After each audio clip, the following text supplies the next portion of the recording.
See, Pete, it's one of my favorite times of the year. You know what it is? What time is that? The biggest mid-off in international soccer. Pretty much. And yet, and yet a very passionate one. Like quality is not there, but passion is. At least from I'm the that fan bases. serious. The quality is usually not there, but it is one of the most fun derbies in international soccer. And it's What was more your than favorite? just I think it's two countries that are also very much connected more than any other derby out there. So Maybe England, Scotland, but the problem is England and Scotland have such a huge gap between them, whereas the gap between the US and Mexico is not big. It's pretty back and forth actually over the years. Do you have a favorite, US Mexico derby memory? well, also are England and Scotland real countries? Because they don't have a Scottish or English passport, right? Scots think they are. Trust me, if you go to Scotland and call them English, they will let you have it. But I mean, don't they have a British passport? Many Mexicans have an American passport No, I as know, well but as a I'm just Mexican saying, passport. but the Mexican passport exists. No, I know what you're saying. They're basically the UK, but that rivalry predates. I mean, it doesn't predate the UK. They've always been part of the UK, but That's it like is a big Florida and rivalry. Alabama having a rivalry. I think you have to see it. I think you have to see the England Scotland rivalry. And when Scotland beat England at Hampden Park 1-0, it was one of the I think they clocked it as one of like the loudest noises on planet Earth when Scotland scored, the noise that the Scots made in that stadium. But I know what you're saying. But good for them. This one's really fun, and there's a lot of. I think there's a lot more to this one than people think outside. I know most of the world doesn't care. It's not like Brazil and Argentina, where everyone finds it awesome to watch, even though they have like no connection to the countries. But this one's really good. And then we're gonna go through the starting 11 here, Pete. But Albert said, "What is more likely to y'all, a 2021 final or 09 one today?" I would say Well, oh 2021 nine final. we lost what, 4-0? That the one with Joe Dos Santos. Dos Santos scored that banger, or was it 3-2? Let me remember which one was 09. 2009 Gold Cup final. That one was the 5-0 one. Yeah, I don't think we're gonna lose five. I mean, it's possible. I would be very surprised if we lose 5-0. I would say it's more likely that we beat them 1-0 than we lose 5-0. Yes. Guys, listen, I know Mexico are the slight favorites here. Let's not pretend Mexico's some type of powerhouse. They're a good Yeah. team. They're not Yeah. bad. They're better than they were actually 2-3 years ago. That's for sure. But I think ultimately today, this is a big test for this U.S. men's national team group because they sucked against every single good opponent they've played so far, Yeah. Switzerland and Turkey. And then they beat a bunch of crap opponents that people are overhyping the team a little bit, thinking that they've made it. Now, today, they play against a decent opponent. If they can pull off a win against Mexico, we can admit that there was some growth throughout this tournament, right after getting trashed by the other ones.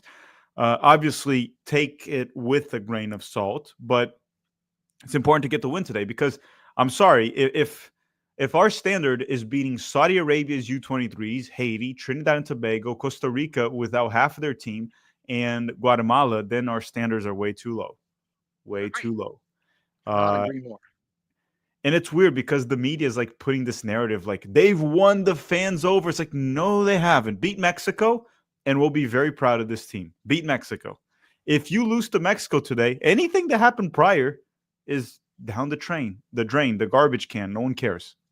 Right. Today is what matters in the term because beating these teams that we beat, it doesn't fucking matter, man. And then Spicy Jeff, Tack, how many wieners can you eat? The United Kingdom is a country. England is not. Um, you're talking probably about hot dogs. Probably if I Well, am eating hot dogs, I'll eat 2 at most.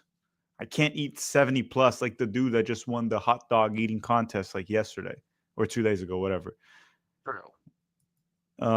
N1BBL3 St. Pete.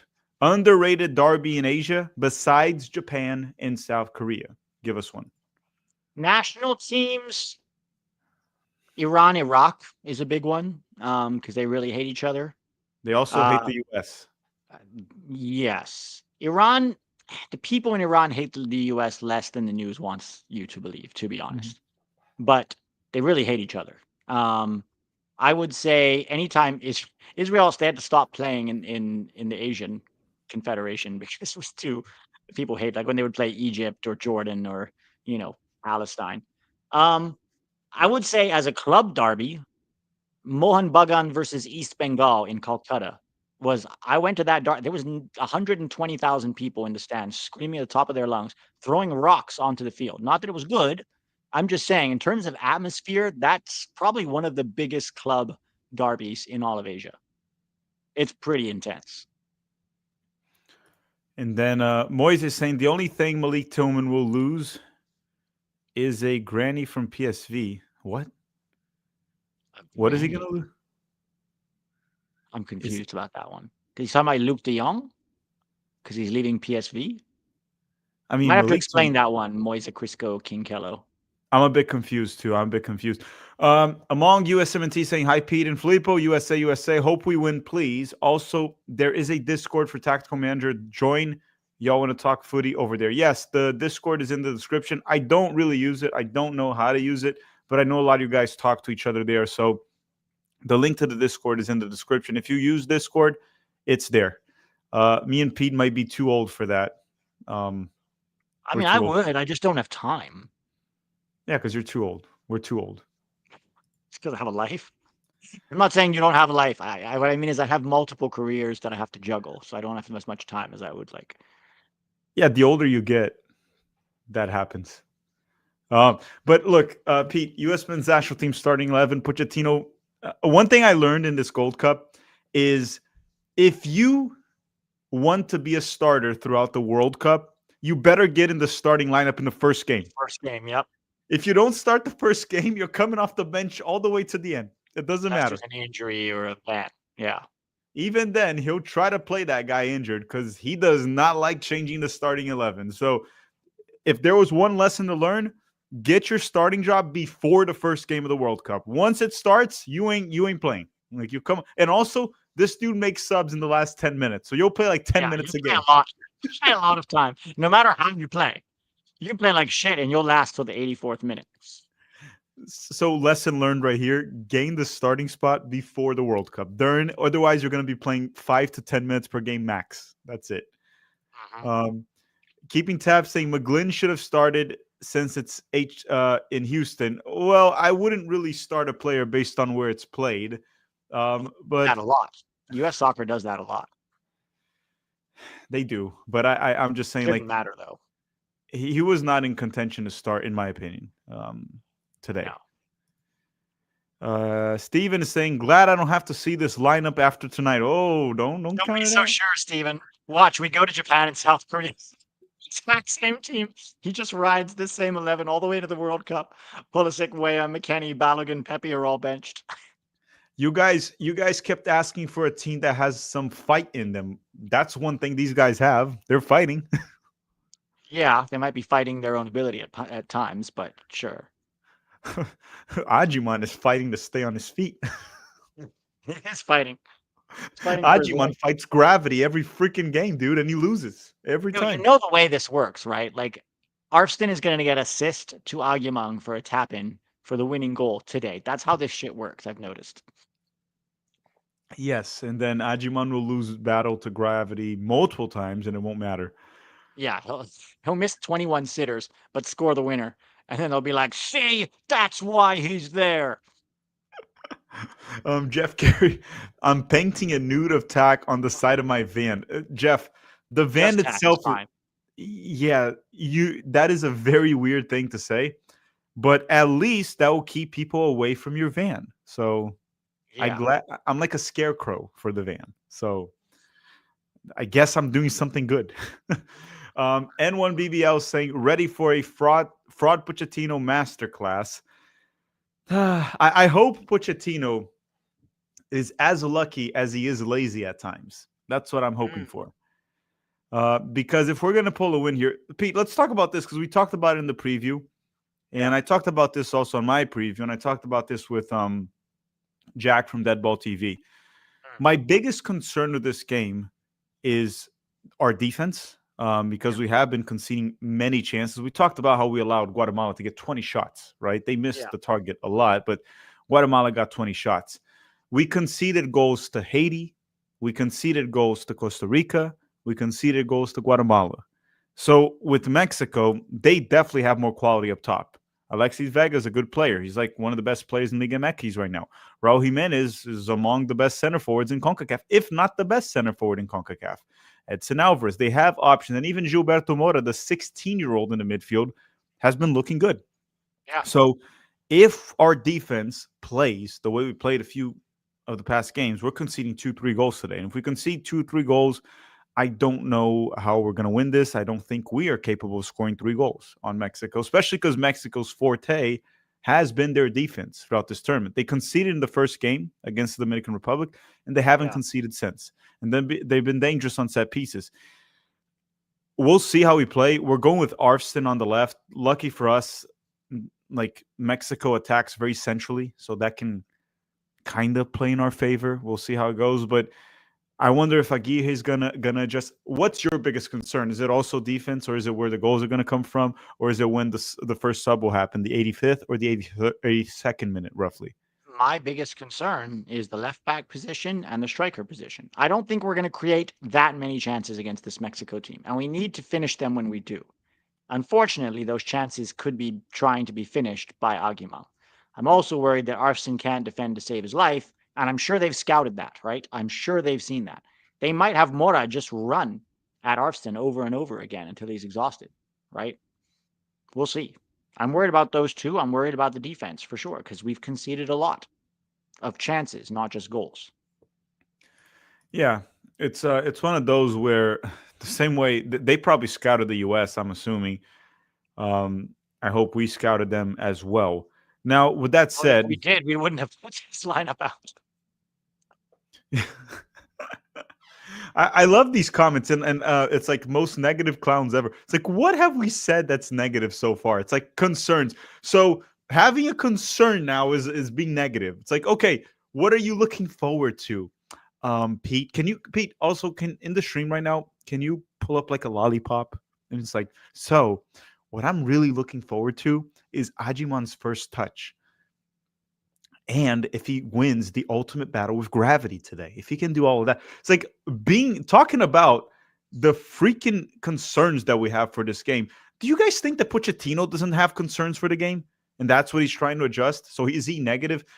It's so bizarre to me how there's a lot of like idiotic takes out there. And today, Pete, you're going to go crazy with this. You know what I got accused today of on X? Of not watching the games.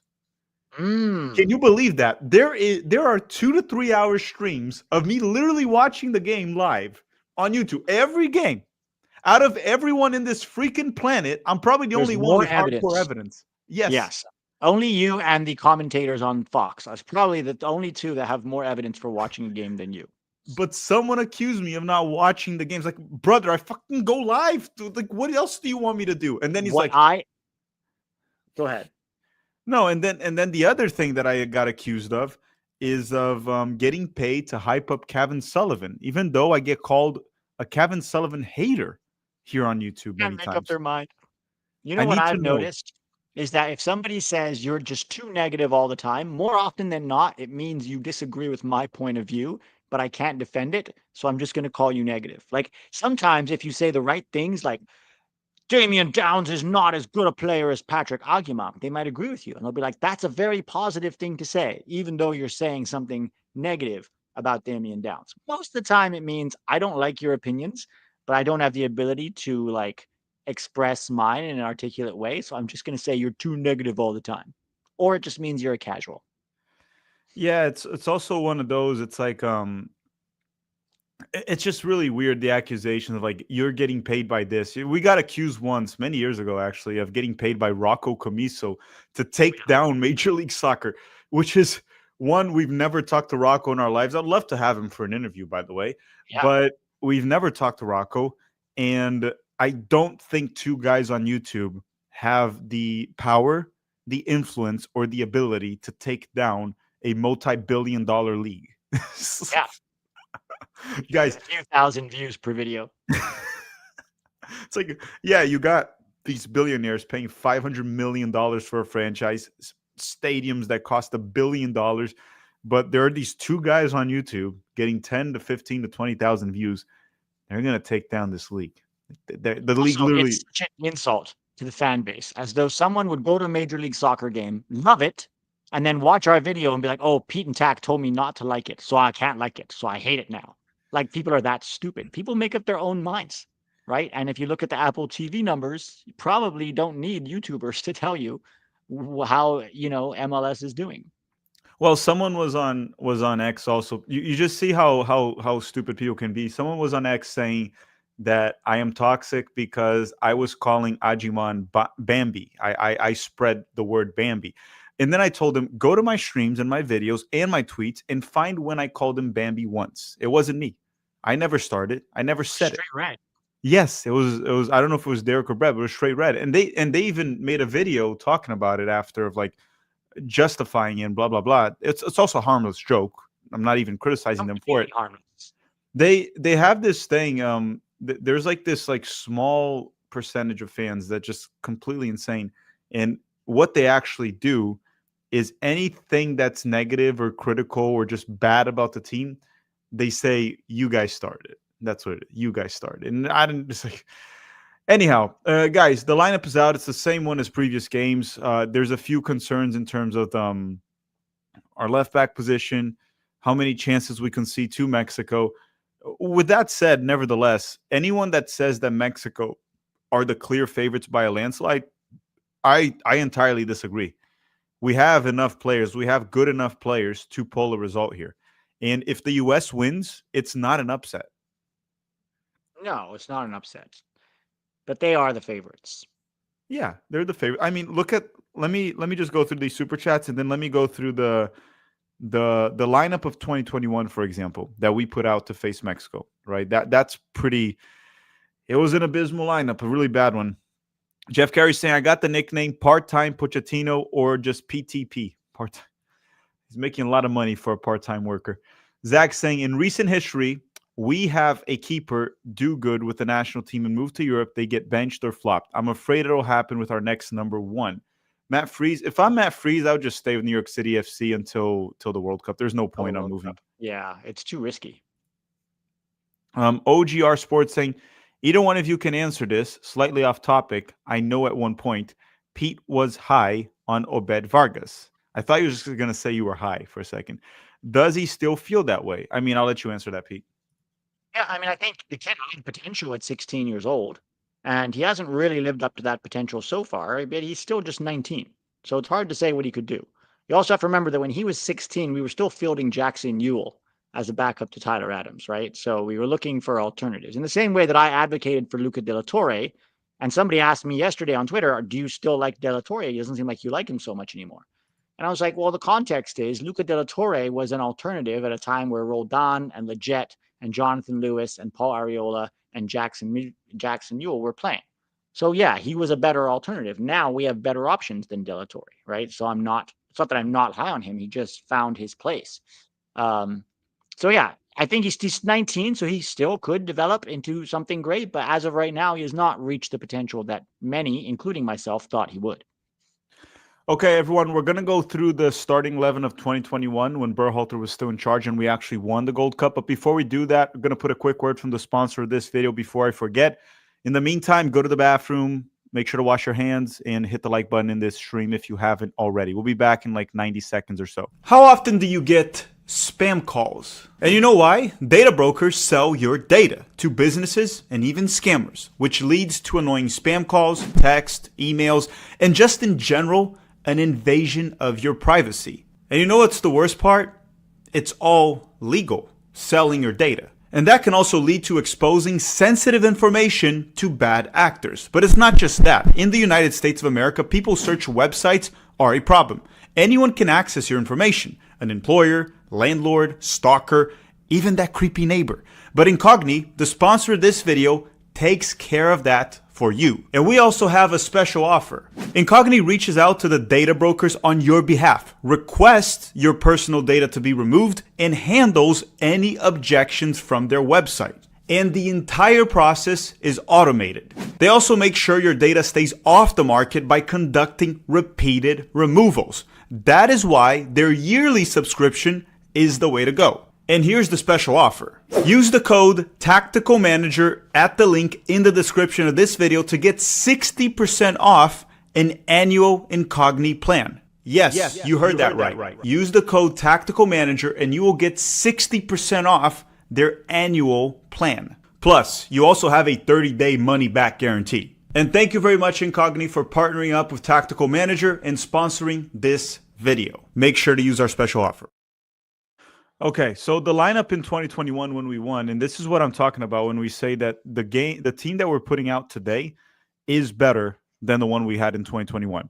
So now we have Matt Turner versus Matt Freese. Matt Turner was very good in that Gold Cup, but it is more or less 6 for half a dozen. He was better than Freese was in this Gold Cup, though.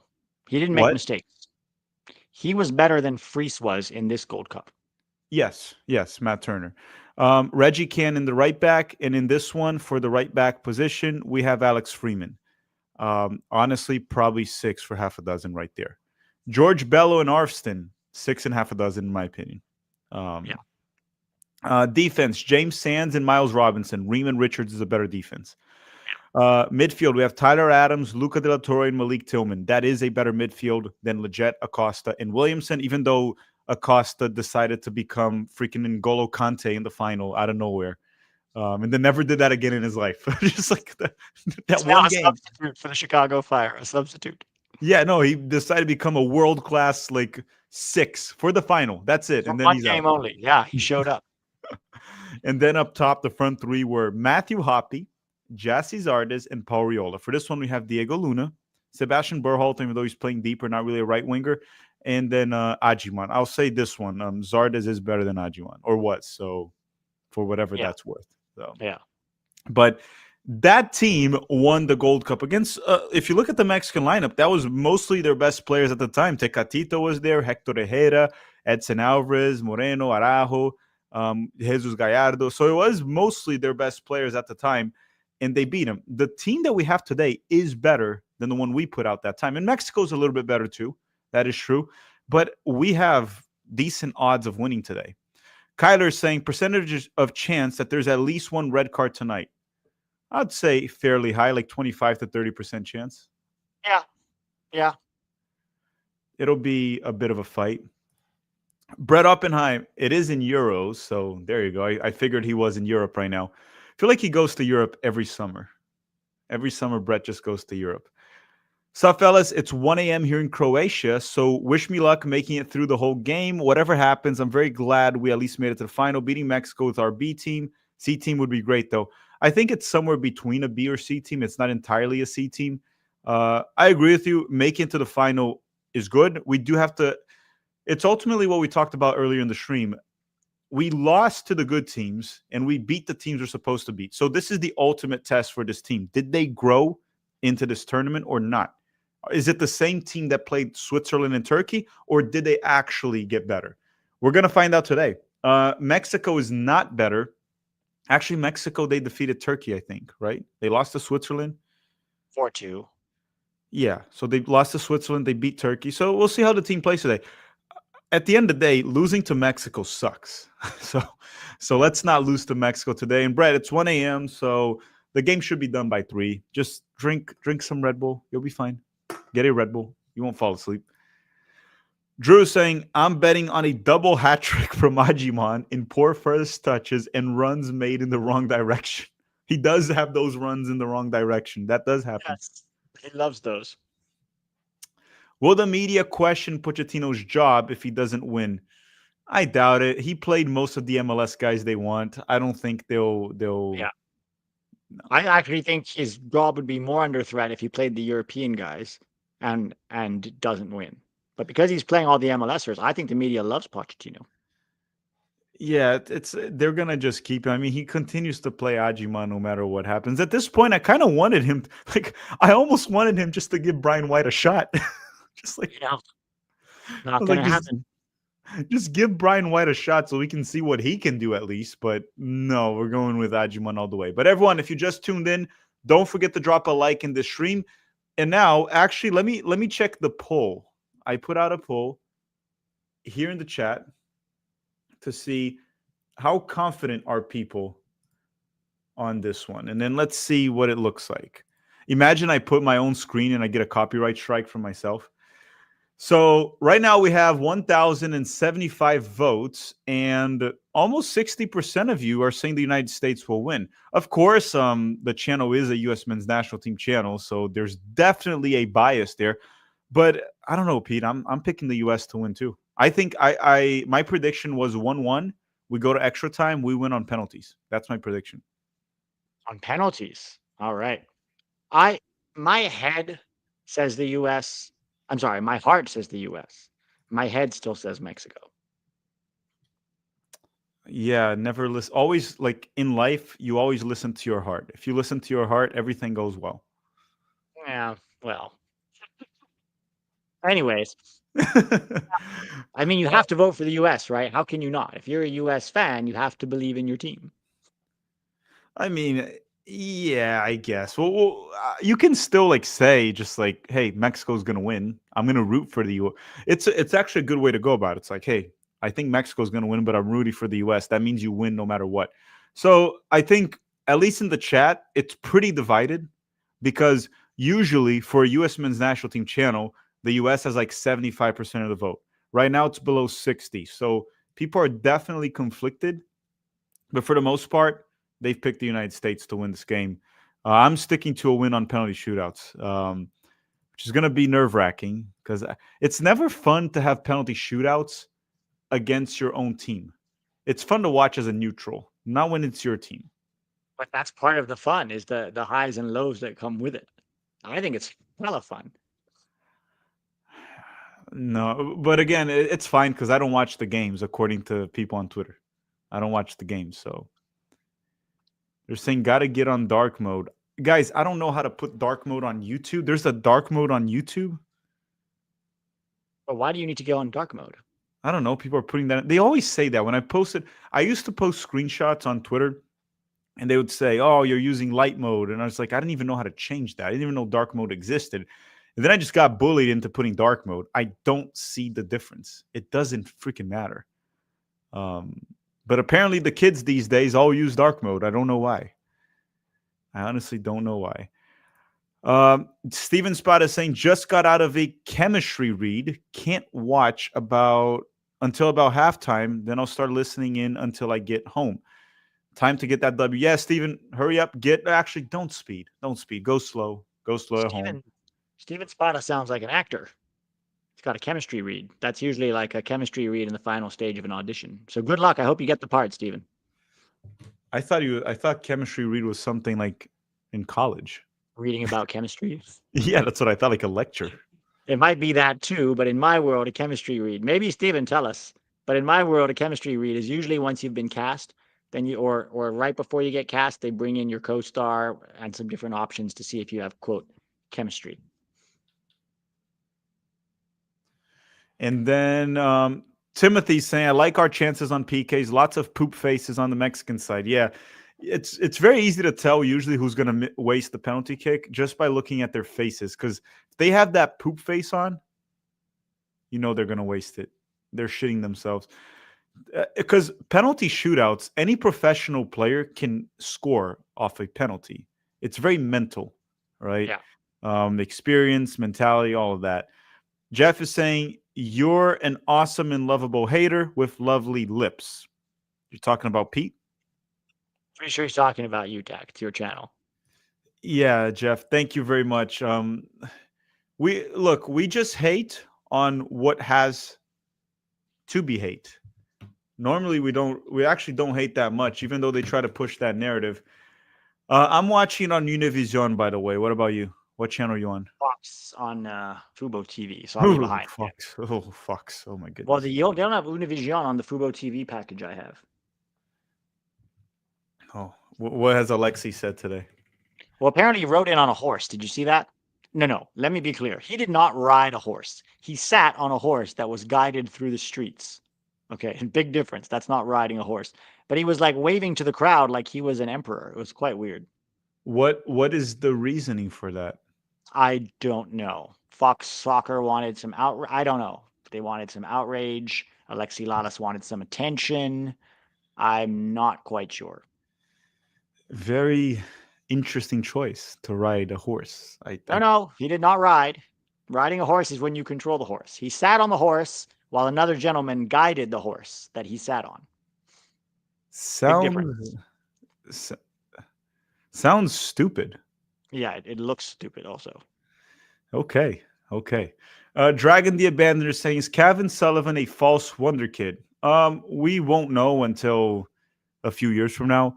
Now, is the hype around him a bit weird? Yes, because you watch him play, and he looks like he has potential to be a good player.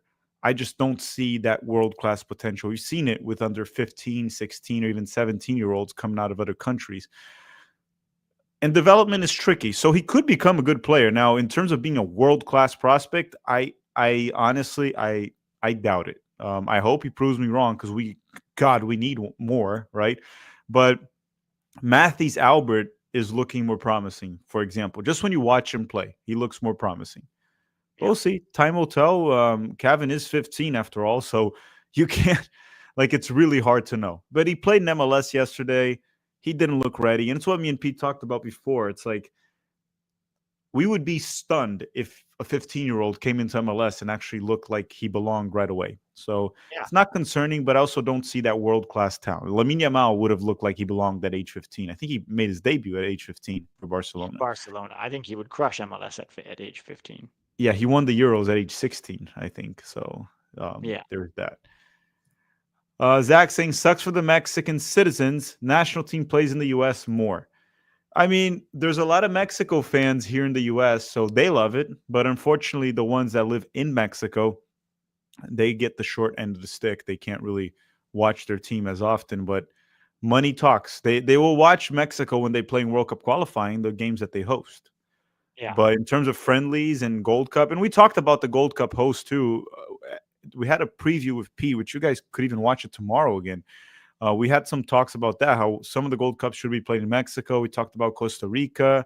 Not a big fan of playing it in Canada specifically. You might as well keep it in the U.S. But Mexico, Costa Rica, U.S., we should alternate. But CONCACAF's going to keep it in the United States for obvious reasons, which we've talked about way too many times.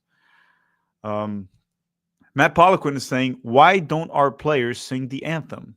Well, usually they do. Did they not sing it today? I didn't see it. I wasn't looking Sometimes at it. they don't. They just sort of mumble it or they're just quiet.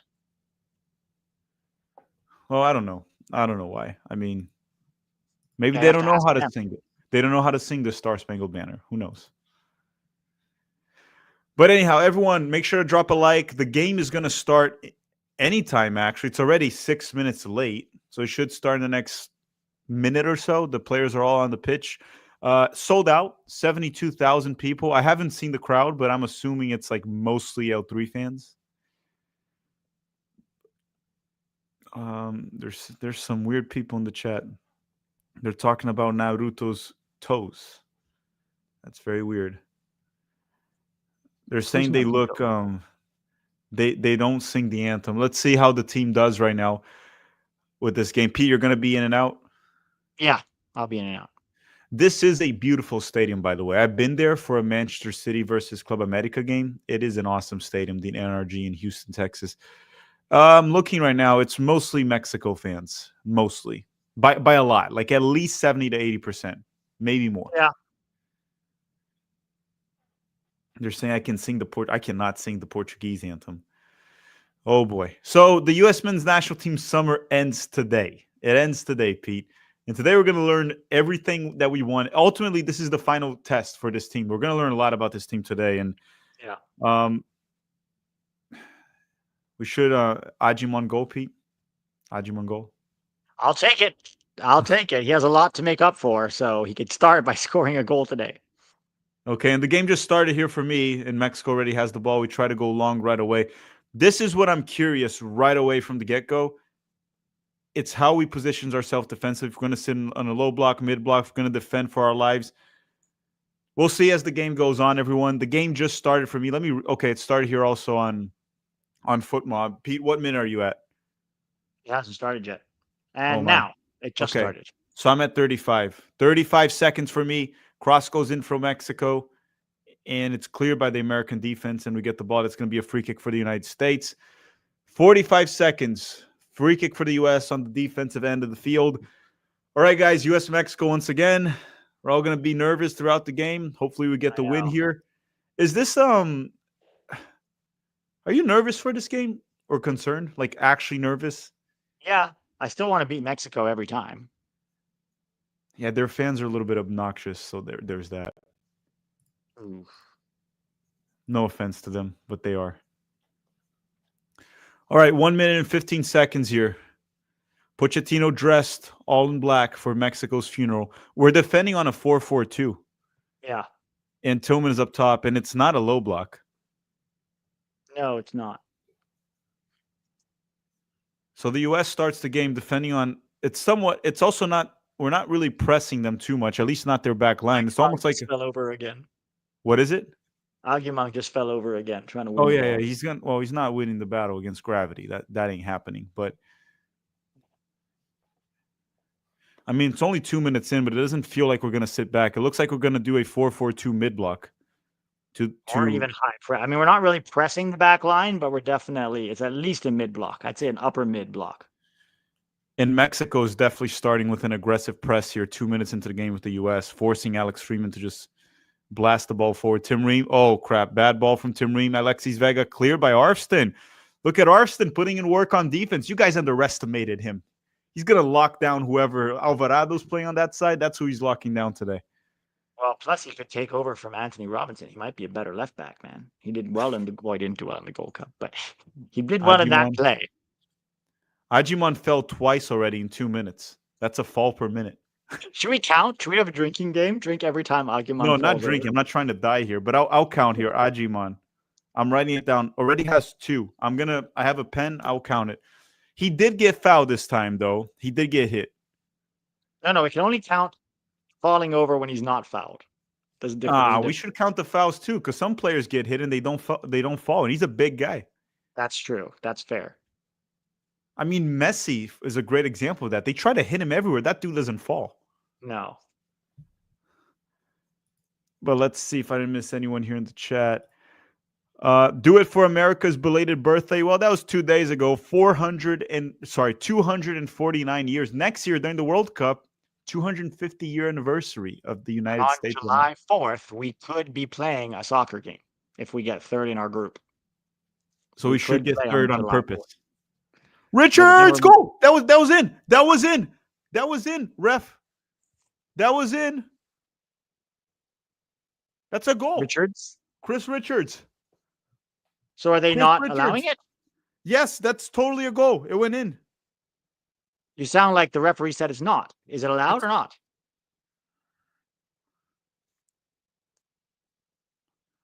It's totally a goal. That's his second goal of the tournament. What a beautiful goal. That was it. That's totally in. Yep, that's a goal. Good start. All right. Let's go. Richards, man, what a tournament he's having. Well, he's been our best player in the tournament. That's his second goal also. Yeah. That's in. It's totally in. That's a tough header too. And good set piece by Berhalter. He wasn't so good in the last game with his set pieces. That was becoming Kellen Acosta for the final. Yep, that's definitely a goal. All right, 1-0 here. Very important to get the lead early now. Yes. Now it puts pressure on Mexico. 1-0 for the United States here. Early lead. And it's funny because Mexico was the one that were the set piece merchants. Yeah. My God, what an important tournament Richards has had, huh? 2 goals, defensively rock solid. He's written himself into the starting lineup for the World Cup. I'm sorry. I mean, we already knew he was the best center back we had. Just a confirmation. Yeah. Quality always wins out, right? That usually, like we saw this with Malik and Richards, they were good for club, and people are like, yeah, but they don't play well for country. But if you give them enough time, usually quality wins out. So we should apply that same logic to guys like Gio Reyna and Josh Sargent. And interesting Guatemalan referee. I don't know what he means by that. And then Brett Oppenheim is saying, what do you think the FIFA ranking would be with this starting 11 for the United States? I'm thinking 50th. So in fairness, a win would be huge. For this lineup of the U.S., I still think we crack top 30. Don't you think? The problem is the FIFA rankings are not inaccurate. Like, what are we, 9th on FIFA rankings? No, we're like 15th. I still don't think we're the 15th best. No, we're We not. just lost to Switzerland and Turkey. No, it's not. I guess what Brett might be asking is just like if we just did a ranking, right? If we just did a ranking, still thinking it's I don't think 50th. this team would be 30, dude. Okay, I guess 50th or top 50 would be fair. Top 50. 50's fair, yeah. Yeah, top 50. But we're beating Mexico. Beating Mexico. Steven Spada is saying, I am an actor, though my full-time gig is public health. That's what he's telling you, Pete. Steven Spada. He is actually an actor. Well, I hope you get the part, dude. Good luck. Frank Kessler saying, Ajiman makes things happen. Oh, yeah, he drew the foul. Right? He drew the foul. He drew the foul. The Aljumang stands are going to love it. Honestly, I love it too. Good for him for drawing the foul. Did he just draw another foul? Yeah, he just drew another foul. They fouled him twice. He was grabbed. Yeah, they did grab him. They did grab him. They can only stop Ajiman by fouling him. He's like Ronaldo R9. Well, he's like Messi. Well, Messi doesn't fall like that. All right, dude, I'll be in and out. I'll see you soon. It must really suck to be an L3 fan. Seriously. Guys always stink it up. Post-COVID era, they always stink it up against the U.S. Like the U.S. can bring a B, C, whatever team, and Mexico just stink things up. Ajiman on the floor. Ajiman's been on the floor already, like what? 4 times now? Another one? Yeah, I have 4 counting here. 4. Max Arfson saying, let's not get complacent. Let's stay focused. Of course. I mean, we got the 1-0 lead, which is, I can't overemphasize how important it is. But it's definitely far from over.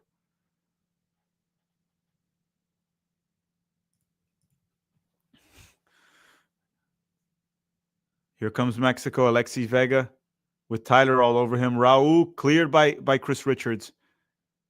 And Sebastian will clear it. Mexico with a very high press against the U.S. Johan Vasquez. Gallardo to Edson Alvarez. Hey, Malik Tillman just took it from Edson Alvarez. That's a throw-in for Mexico. Throw-in for Mexico. What are we thinking about Richards at the striker? Yeah, let's keep him on defense, though. He's our best center back.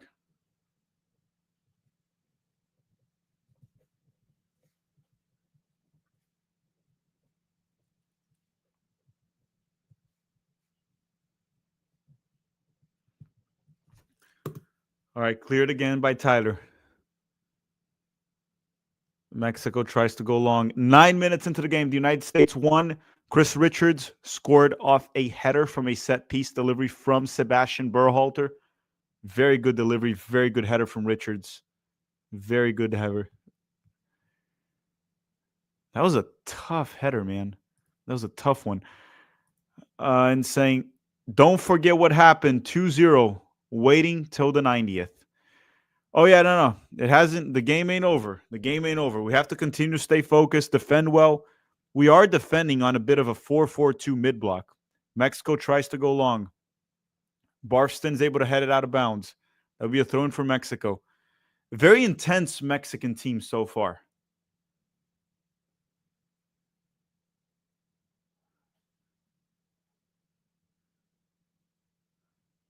Very intense Mexican team so far. 10 minutes into the game. Raul, Tyler, a great job from Tyler Adams has been having a monster performance so far. I know it's just 10 minutes. I know, but very good performance from Tyler so far. Tyler back to Tim Ream.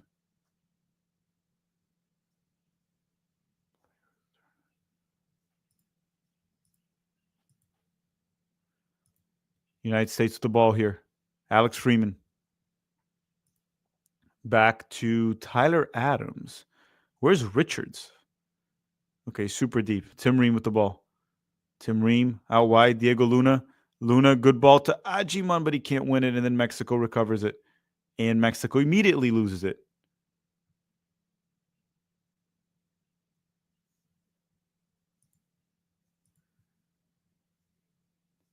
Ten minutes and 50 seconds. U.S. 1, Mexico 0. MB saying, if Greg Berhalter was the manager plus called in Son, would you approve it? Look, if Berhalter was the coach and he called in Sebastian Berhalter, there would be a lot of calls for nepotism. And if it's the A squad, I don't think there's a spot for Sebastian Berhalter. With this B team, Sebastian Berhalter's been fine. Been fine. Very aggressive defender. Kind of limited on the ball at times. Not great on the ball. Besides set pieces, he's been pretty good at set pieces. Inconsistent, but good at times. But here comes Sebastian Berhalter. Out wide to Malik Tillman. Tillman sends it in, cleared by the Mexican defense. Diego Luna tries to find Ajiman, but Mexico's able to recover it.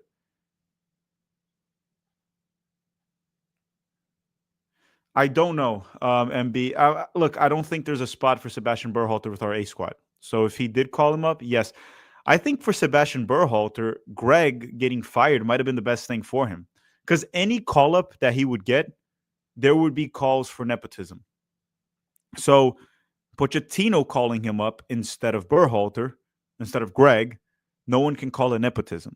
I think that was probably the best thing for Sebastian Berhalter, was for Greg not to be in charge.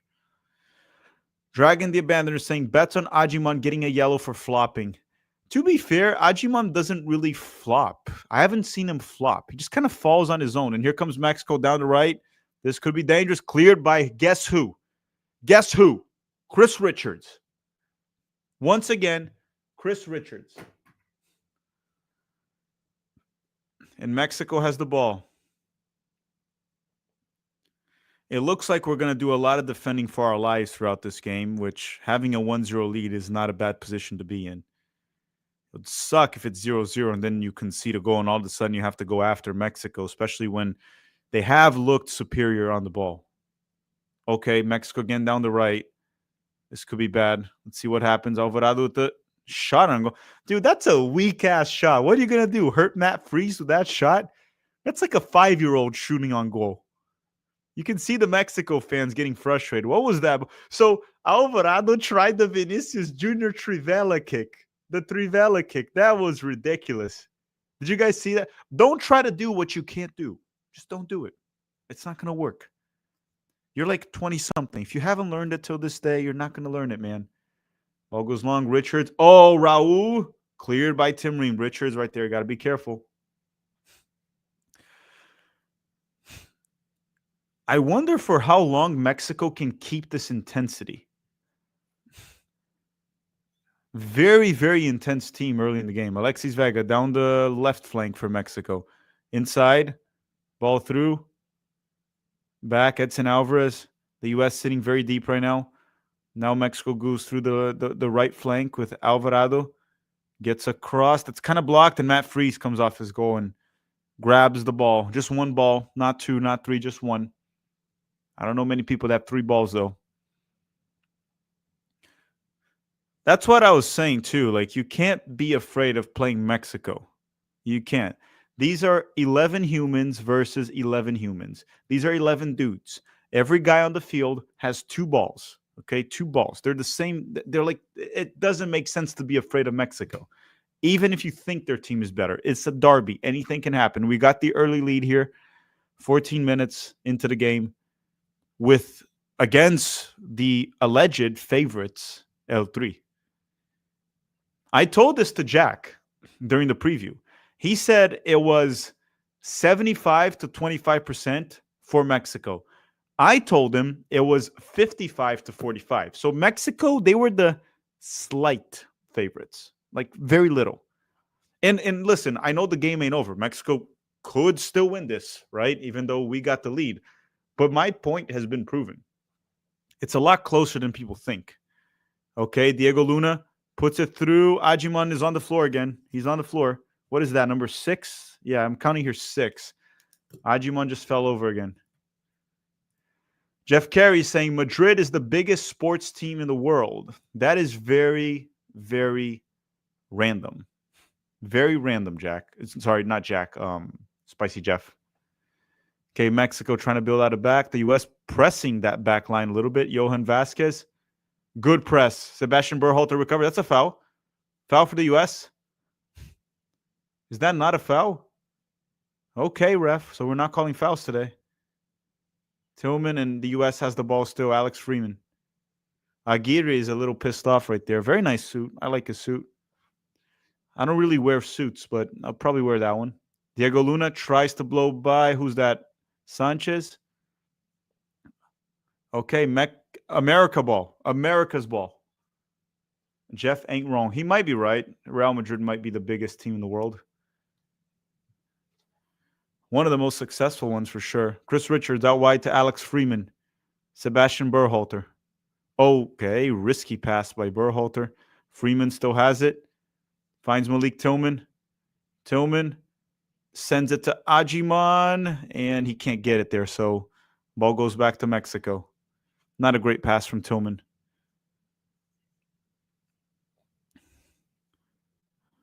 Edson Alvarez for Mexico.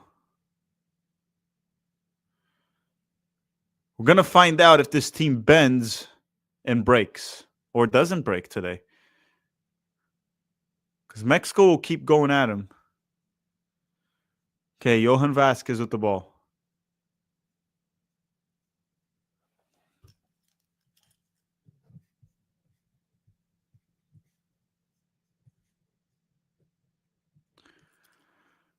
Mexico in possession down the right. Raul Jimenez coming very deep to get the ball. It's very weird that they don't have Raul in the box. Okay, it kind of worked. Alvarado tries to lob it in. Easy peasy there for Matt Freese. And Freese goes long. What a throw to Ajiman, but Mexico quickly recovered. We need to slow down the game a little bit. I know this might be hard for them to do, but we need to hold the ball a bit, possession. Let our defenders breathe. Don't let Mexico have the ball for that long. Matt Freese just getting the ball and throwing it as far as he can to Ajiman is probably not the best move right now, especially when we're facing all this intensity bringing in that Mexico brings in. We need to calm down the game. We can't fall into this is what Mexico wants. They're making it chaos back there. They're making it pure chaos. We need to calm down the game.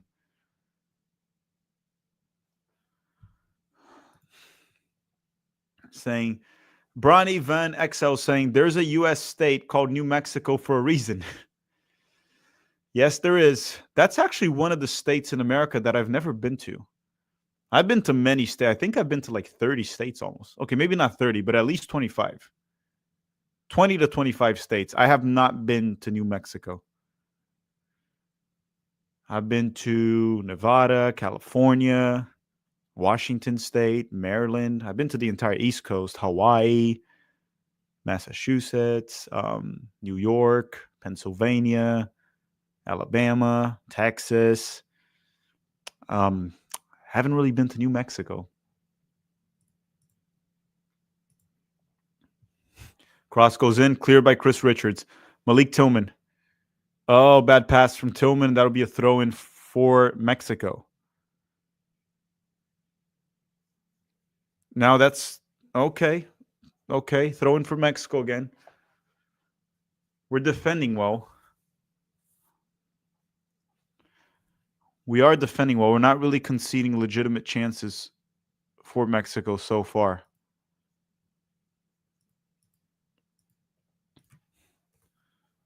Okay, Mexico comes in, and that's going to be a corner. Corner kick for Mexico or goal kick for the U.S.? Corner kick for Mexico. I know it may look like we're playing like crap. I know it may look like, but I kind of like the way we're behaving in this game, the way we're playing. That's how we have to play. Mexico is a better team right now, at least on paper. We are defending well. We got the early lead, and we're defending well. I am 100% fine with this. And corner kick here for Mexico. We just can't lose focus. Mike P saying, can we do a time check, please? Yes, I'm at minute 20. 21 second, 22 seconds, 23 seconds. So I'm around minute 20 and 10 seconds right now. 20 and 11 seconds right now with a corner kick for Mexico. Alexis Vega, actually not him. Someone else took it. Corner goes in, cleared by Ajiman. And that'll be a throw-in. So 20 minutes and 22 seconds from me right now.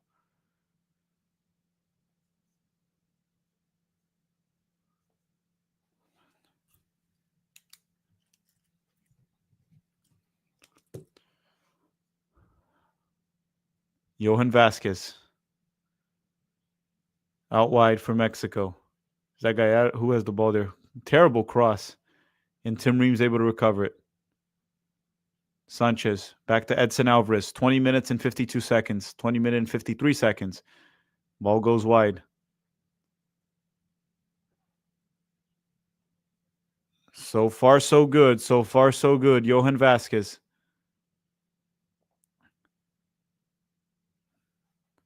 All the way back to Cesar Montes. Perfect defending there. Perfect defending from the U.S. Forces Mexico to try to go long. They waste it. That'll be a goal kick for the United States. Very well defended. And D-Rod is saying Macwell is Ajiman. Also, Neo Kennedy will be the starting forward for the U.S. men's national team next summer. I need a big boy. I don't understand why Macwell is Ajiman. I don't understand why Maxwell is Ajiman. Okay, Mexico try to go long. We're not really being able to hold the ball much. Luca Del Torre finds Malik Tillman. Try to calm down the game, Tillman. Got to calm down the game. Berhalter to Tillman. Tillman, oh boy, he lost the ball. And Tillman has not been playing well. Berhalter recovers it. Let's see what we can do here. Someone in the box, please. Ajiman. Nope. Cleared by the Mexican defense. Tillman has not been great so far, has he? Not a good performance from Tillman so far. Mexico tries to go long to Raul. And Alexis Vega with a terrible pass. And Luca Del Torre recovers it. And Richards just clears it for the United States. Is number 7 Gilberto Mora? Is that who he is? The 16-year-old? That's what I need to sort out here. The number of the players.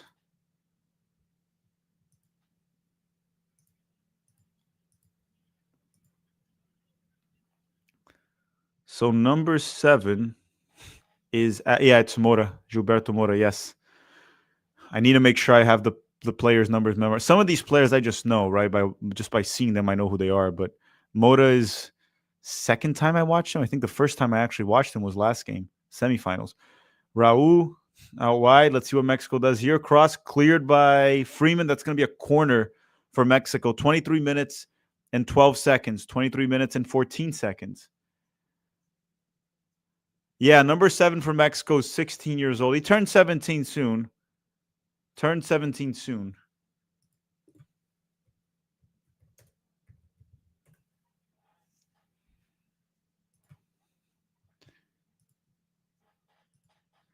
They're saying interview Neo Kennedy. Who's Neo Kennedy? Matt Freese. Moto with the shot. Moto with the shot and Matt Freese with the save.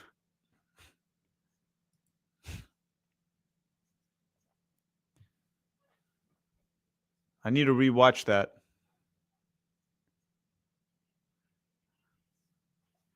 Okay, Mexico already recovers the ball. We're really struggling to hold the ball for any minimal second here. That's going to be a throw-in for the U.S. So Mora's shot, it wasn't an easy save, but it also wasn't a tough save from Freeze. It was an okay save, a solid save. He gave no rebound. That's important. Neo Kennedy. Who the heck is Neo Kennedy? Okay, who is this guy, Neo Kennedy? Now that I'm looking at it, I'm confused. Okay. He's an influencer. All right. Take some weird photos where he's like shirtless with some big boobs. It's very weird. Very, very weird. I guess I'll have to check into Neo Kennedy soon, but this is really weird stuff. Looks like a funny guy. Gallardo with the ball for Mexico. Edson Alvarez. No options. Gilberto Mora. Inside for Mexico, Raul sets up Vega, and it's cleared. We're sitting very deep, but once again, we're defending very well. We're not really letting Mexico have any legitimate goal-scoring opportunities. Oh, never mind. Here comes Alexis Vega. Cross goes in. Cleared by Barfston. Edson Alvarez. I don't care, man, if we defend for our lives. As long as we win, just defend for our lives. 1-0 for the United States, 25 minutes and 45 seconds. Edson Alvarez. Comes Mexico. Luna defending very deep. Down the right flank here, Mexico, hitting 26 minutes. Everyone from the U.S. is back, even Ajiman, all the way back. Now we move up a bit. Mexico moves the ball one way or another. Lots of possession. No penetration from Mexico. Oh, boy. Raul. Oh, was that a goal? Was that a goal? How did that go in? How did that go in?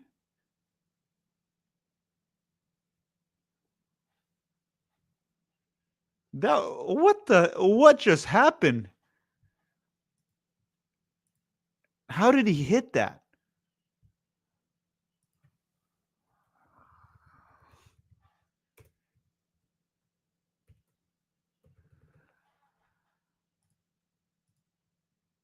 Oh, shit. That was a freaking golazo, and he's not off. What a shot. Holy shit. Oh, my God. Now I'm watching the replay. How did this dude...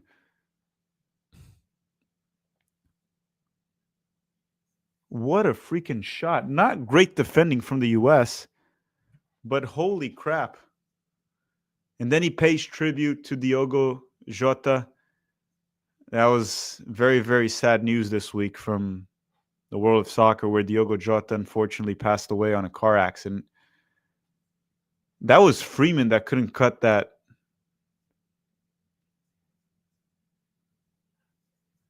What a shot from Raul, but that's not good. We had to hold that lead for a bit longer. This is not good. Bronny's saying that's what a Rio striker looks like, Tackman. Yes, that was some impressive strike from Raul Jimenez. That is an impressive shot when you have a competent striker.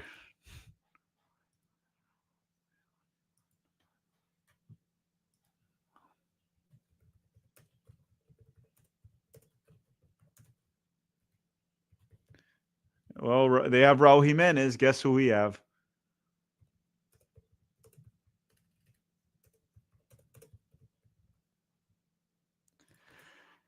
What a freaking... Could you guys imagine Ajiman scoring that goal?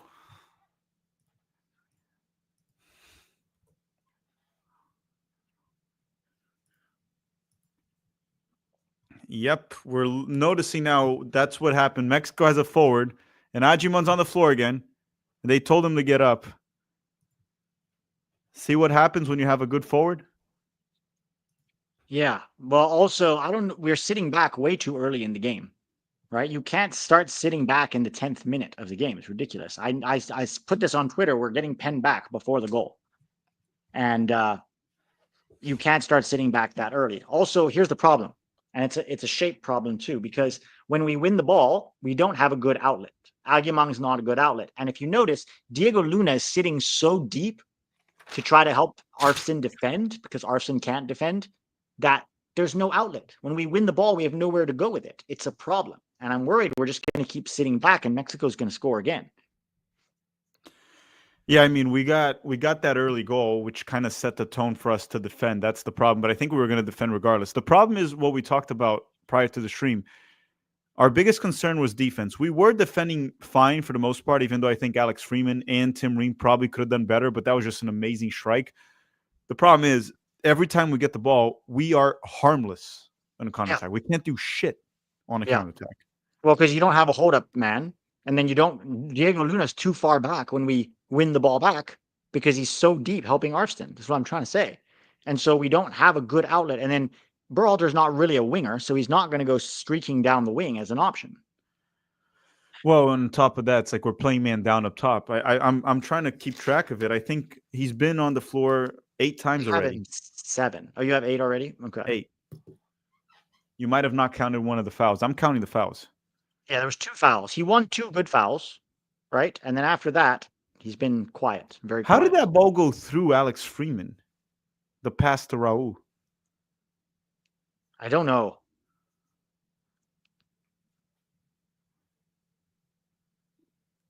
Yeah, I'm trying to understand how that Reem went through. actually got a piece of the ball. It deflected off of Reem's ankle. Yeah, I think it was Freeman that messed up, not Reem. No, Reem got there and he put the block in, but it sort of deflected off his ankle and into the top corner. Yeah. Like I just saw the replay. Like, how does Alex Freeman not get his foot on that? I know he also has to close him down quicker. Or maybe Reem doesn't touch it. It looks like he does. I'm not quite sure. I don't think he did. It looked like a clean shot. Classy from Raul to honor Jota with that.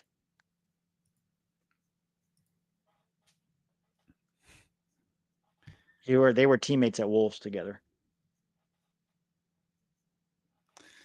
Yeah, they played together years ago there. That was that was pretty bad news this past Did week. Aguiman just fall over again? The ref is like talking to him.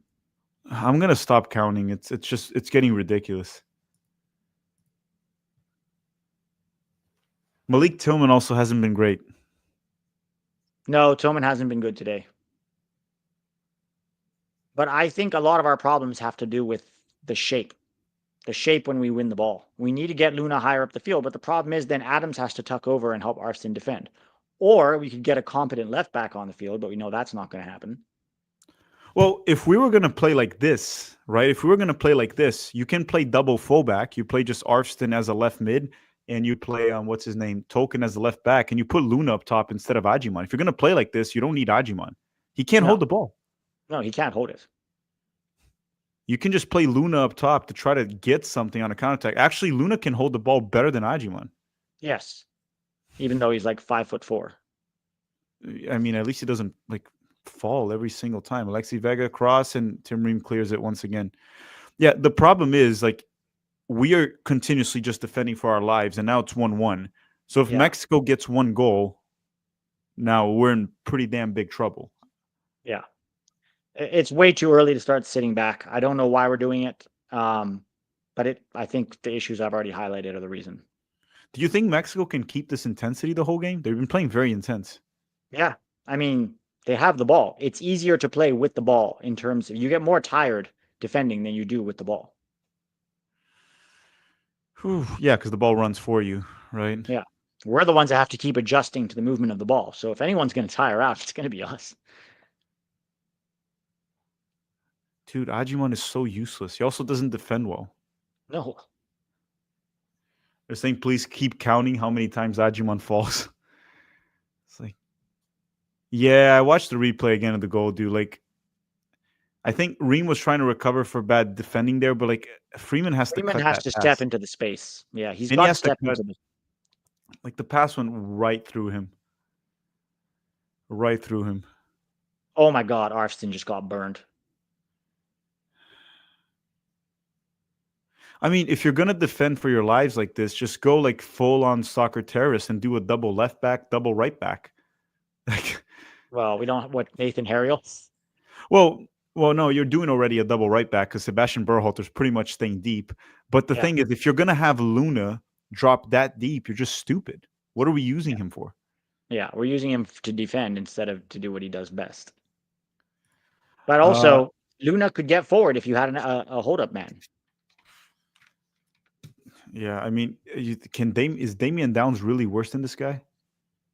I mean, we don't think so. We need to see more of Damian Downs, but it's hard to judge because we've never really seen Downs for any length of time. Can't also, like, Brian White's probably better. Oh, save by Matt Freese. Not a tough save, easy save.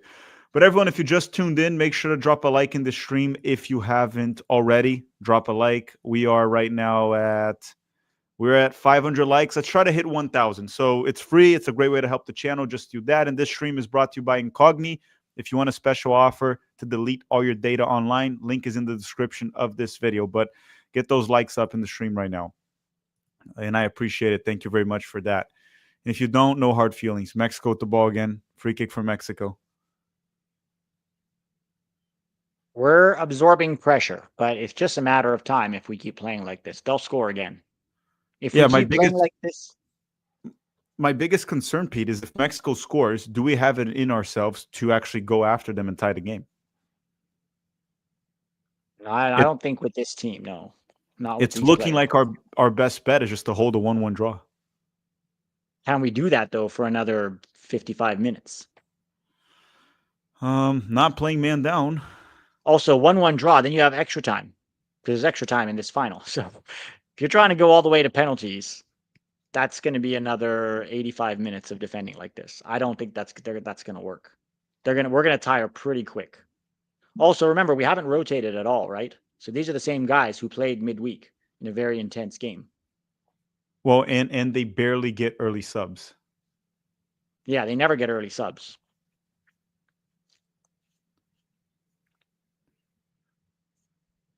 This is risky. Oh boy.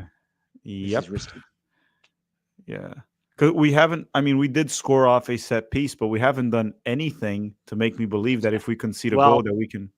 Do you remember that cross that Berhalter put in and Oh, Agyemang waited? Tillman is through. Tillman is through. But then Agyemang makes the wrong run. You freaking imbecile. He made the wrong run. He ran the same side. What happened? Okay, I'll watch it now. Guys, you guys can try to blame Tillman all you want. Look at Agyemang's off the ball movement. Watch that play again and watch Agyemang's off the ball movement. Blame Tillman all you want, but watch Agyemang. My goodness.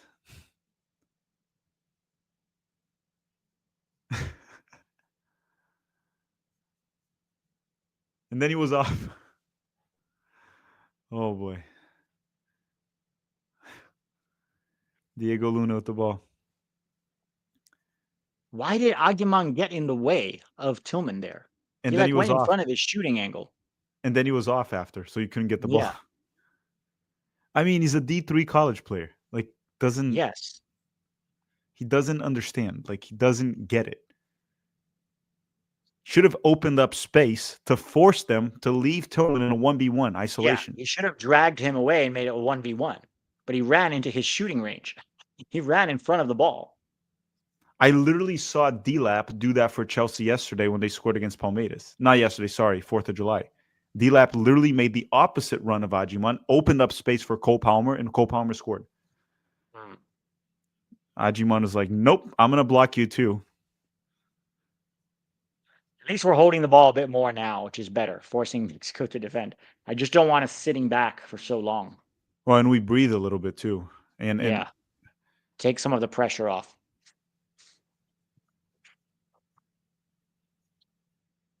Good ball from Tillman.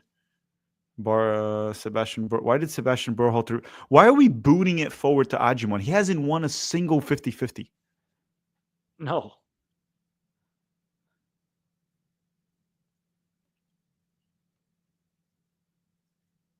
Tillman loses the ball to Edson Alvarez. And that'll be a throw-in for Mexico. 39 minutes. 39 All minutes. Right. I'll see you at halftime. See you in like 5 minutes, Pete. See you soon. 35 minutes. Nabuto is saying, imagine if we had Balogun in this lineup instead. We would actually be dangerous in transition if we had Balogun. Nico saying, I love Jesse Marsh. That's weird, Nico. Jesse's been a bad American.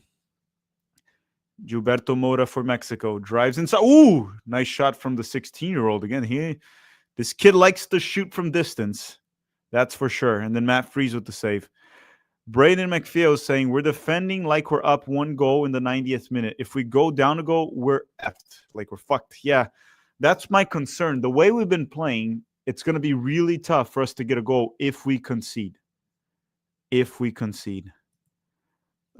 Zombie Fanatic saying, do you guys want the Waldo kit in the World Cup? I wouldn't mind it. But I think we can do better. I think we can do better than the Waldo kit. So corner kick here from Mexico, 40 minutes. 40 minutes here in the first half. Cross goes in to nobody, but Mexico still has the ball. And they get another corner. Scootman is saying, what's the over-under on Pochettino making subs at halftime? Oh, it's close to a 0% of him making subs at halftime. It's very close to 0. D-Rod is saying, Neo Kennedy could have done better. Guys, why? I saw his Instagram here, but who is Neo Kennedy? Why does he have shorts without his shirt off? And he's like, it's like so weird. Who the heck is Neo Kennedy? Cross goes in from Mexico, cleared by Chris Richards. Timothy is saying, agree, Jesse's great, and the Canadians aren't rude. I disagree about that. Canadians can be nice. A lot of them are rude. I've dealt with some very, very rude Canadians.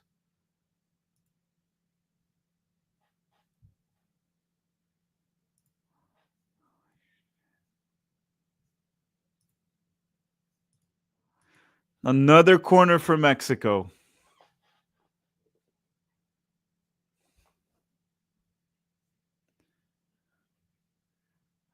Gilberto Mora with the ball. Cuts inside. This kid is good, the 16-year-old, man. Good player. Sanchez back, and then a terrible shot from, I don't even know who shot that.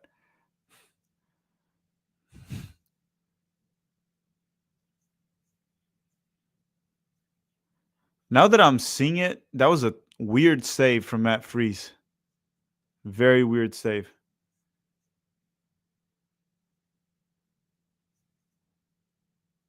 Did Freeman's dad play in the NFL? Yes. Alex Freeman's dad did play in the NFL. We're about to hit minute 42. United States won. Mexico also won.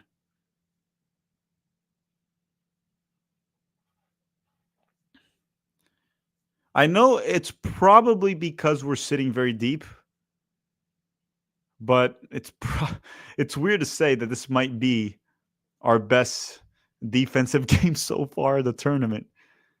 I mean, Mexico is much better than the other teams, but Mexico has 7 shots. So we are holding them to 7 shots. Guatemala had 20 in the entire game. We're hitting halftime, so I guess we're holding them to less shots than Guatemala. Timothy's also saying, except for the French ones. Oh, yeah. Those are the rude ones. The French Canadians.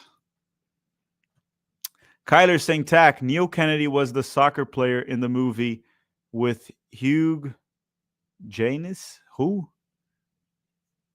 Who are we talking about? Okay, I honestly don't know. Long ball here to Ajiman, and he's fouled. That's a foul. That's another one for Ajiman on the floor. But that's a good foul that he drew. Oh, okay. Very funny, Kyler. Very funny. And yellow card here for Cesar Montes. Ajiman draws a good foul. Let's see it here. That's a good draw right there. Ajiman did beat Cesar Montes. Then he draws a foul. This could be a dangerous one. This could be a good opportunity here for the United States. Good one, Kyler. Good one. You guys got me on that one. You won the battle, not the war. That just means I need to be extra cautious when I read the super chats today. How many likes do we have in the stream right now? We have 630. Can we hit 1,000 before halftime? Like, we have 2,000 people here. Can we not hit 1,000 before halftime? And again, this video is brought to you by Incogn. While the United States here takes the free kick, it will delete all of your data online. If you want privacy, use Incogn. Link is in the description with a very special offer. And in the process, you're helping the channel as well. Use the code Tactical Manager. Link is in the description. Good free kick here for the United States. Good free kick here for the United States. Let's see if we can get something out of this here. Sebastian Berhalter will take the set piece.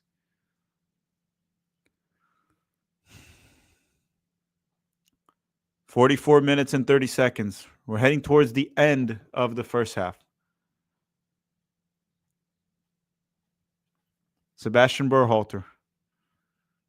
And cleared by Mexico. Cleared by Mexico. The set piece didn't really reach anyone. Tyler Adams. The U.S. still has the ball. Down the left. Barfston. Tyler with the ball. 45 minutes. It would be nice if we can just hold possession now till the end of the first half. We try to go long. Oh, go. Oh, no goal. Saved by the goalkeeper. Who headed that? Was Freeman? Terrible defending there from Mexico. Ajiman just loses the ball and falls again. Ajiman just fell again for no reason. Ajiman wins the header. Luna just skies it over the crossbar. We just had 2 or 3 great opportunities to close the half. Diego Luna. Good header from Ajiman. Luna with a good first touch, but then a terrible shot. Terrible defending there from Mexico, and Freeman almost scores off a header, saved by the goalkeeper. The goalkeeper saved it with his head.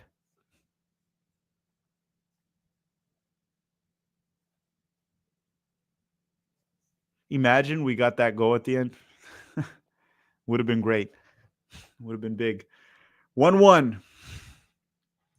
Anyone else getting more nervous as the game goes on? Anyone else? Just a little bit nervous? Well, right now my prediction's going exactly as expected. 630 likes. Let's try to hit 700 right now. Thank you, everyone that tuned in. Thank you. And subscribe if you're not subscribed. All right. Tillman tries to break through, and Mexico just boots the ball forward. Mexico's intensity has dropped. Mexico's intensity definitely dropped.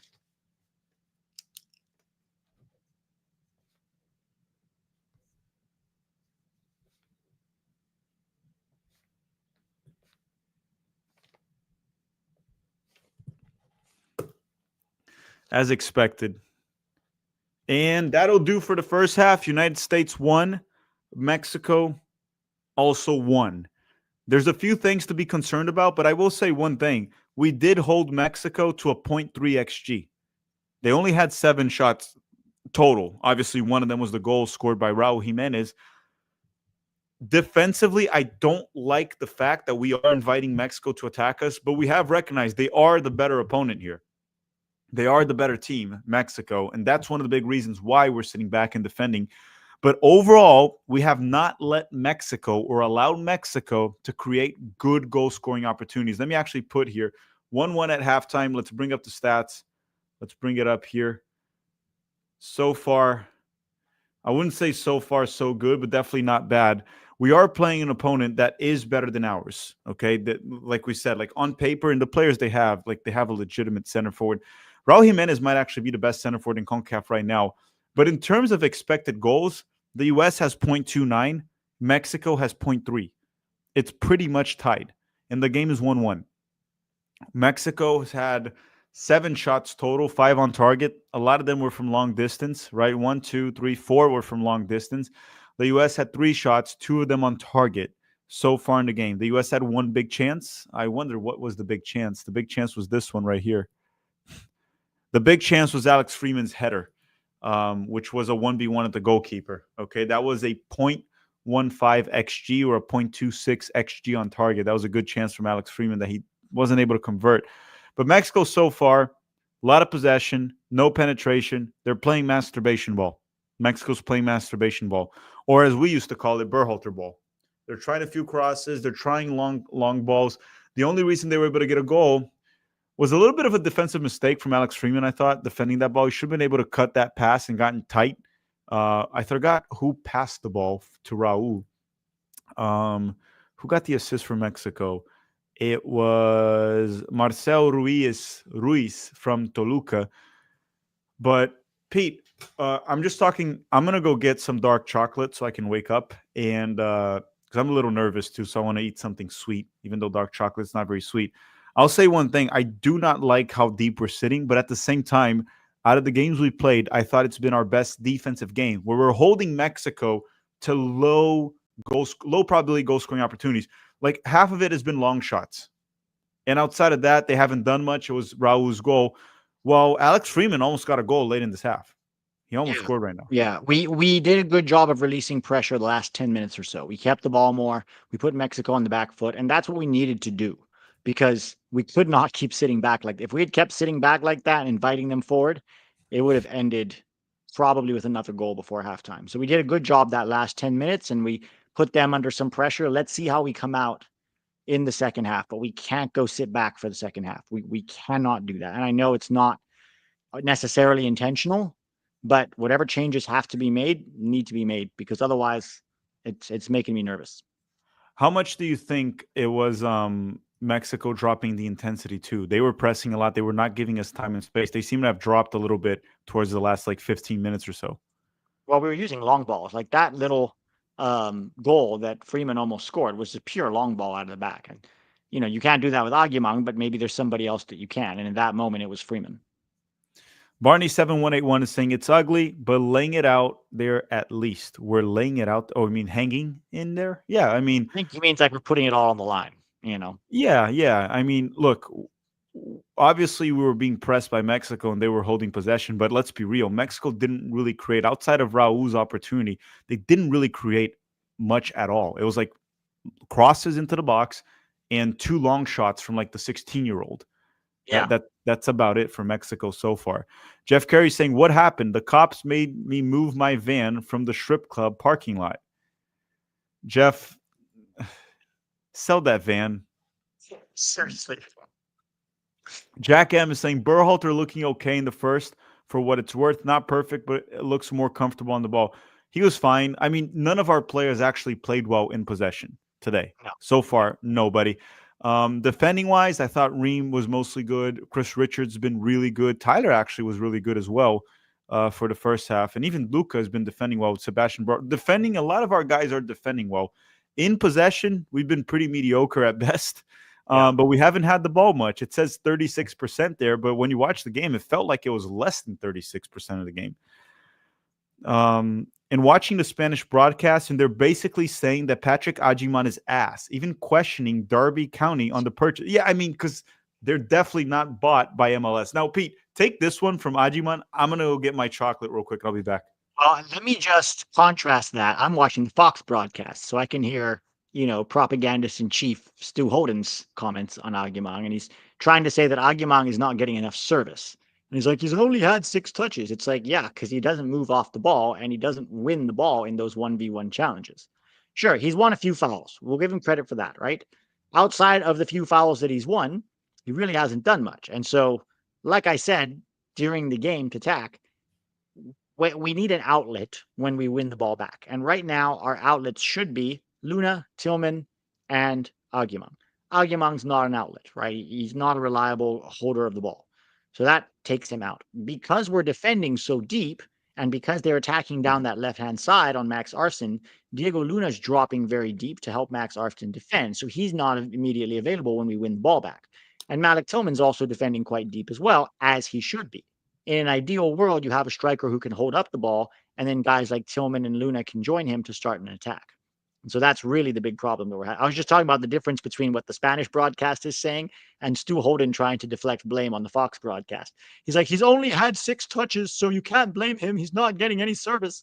And it's like, he only has 6 touches because he can't move off the ball into the right place, and he doesn't win his 1v1 duels to get to the ball. There's always an excuse for specific players. With the Fox if you're from broadcast. MLS, there's an excuse. Yeah. Max Arston, the GOAT, is saying the tribute to Diogo Jota is bigger than football. Of course. And talked about this in the first half. It was a very tragic news that came out this week. A lot of people have been using it online. I saw a YouTube video, dude, that a guy made like a career mode for Diogo Jota to get views. So there are, at least like you get to know the true colors of many people, but I said what I had to say about it. It's just terrible news, and my condolences to the family, praying for them. I can't imagine what they're going through. The guy got married like a week prior, 3 kids. It's horrible news, and anyone that tried to monetize through it, you guys should probably block, avoid. That's how you drive a content creator bankrupt, and that's what they should have if they try to monetize this shit. And I don't mean by making a video, because a lot of people made like tribute videos. I don't see an issue with that. But trying to monetize, like, for example, doing a freaking FIFA career mode of the player. Are you fucking kidding me? Julian Viva is saying, why doesn't anyone in Europe want Luna? Well, we don't know that. Let's wait till the end. And also, you saw it in this game. I know Luna's doing a lot of defending, but you see that he's having a much harder time even in possession when he gets the ball against a tougher opponent. People started to hype Luna when he beat up teams like Haiti, Costa Rica, Guatemala. Good player, but again, we don't really know his level. We talked about this many times when people are saying he has to start over Pulisic and he has to start with Pulisic. I mean, you can't compare the two when Pulisic's playing day in, day out against better competition than Diego Luna has faced his entire career. Yeah, you can't compare them. No. So, good player, and hopefully he steps up in the second half. He did waste a good shot there, though. Yeah, he should have at least put that on target. I think he snatched at it. And Chimali is saying, what's the discussion if USA's B, C squad beat Mexico's A squad? I would say more of our B than C, okay? Because we have a few guys here that could very well be starters. But what do you mean, what's the discussion? I mean, This would be the same discussion as it was after the 2021 Gold Cup. CONCACAF is ass. Just is. It's the reality. yeah, I mean, and in a one-off game, anything can happen. Mexico, even if we beat Mexico, you start in the first half. Mexico is the better side. From a talent standpoint, it's pretty obvious. We're not going to argue against that. But also, we talked about this before. Whether we win or lose, how bad we win, how bad we lose, or if we, whatever it is, take it with a grain of salt. It's a one-off game. But we're learning a lot more about this team compared to the other opponents that we had outside of Switzerland and Turkey, of course. And we could still win this game, but let's put it this way. Performance-wise, it ain't looking good for many players. No, not great so far. Let me see. Ajiman saved the goal for Mexico. Did he? I think he means when he ran into Malik Tillman's path. Good defending there from Ajiman, just for the wrong team. Yeah. Julio Guzman saying, thoughts on pulling Luca De La Torre for Aronson and move Luna to the 10. He's our only playmaker. Ajiman off for downs. Tillman and Adams double pivot. Okay, why don't we talk about that? Changes we want to see in the second half. I think that's a good thing. Let's put the lineup here. So I would actually, since we're defending on a 4-4-2, if we're going to attack in transition, you either put Diego Luna up top or you even put Brendan Aronson. If you're going to press. Well, if you're going to just go long and counterattack, Brendan Aronson can counterattack. He can do that. Yeah. I would take off Agyemang and Arsene for now, because bringing on Tolkien, who can actually defend, will free up Luna a little more to get into the attack, and then Agyemang for downs needs no explaining.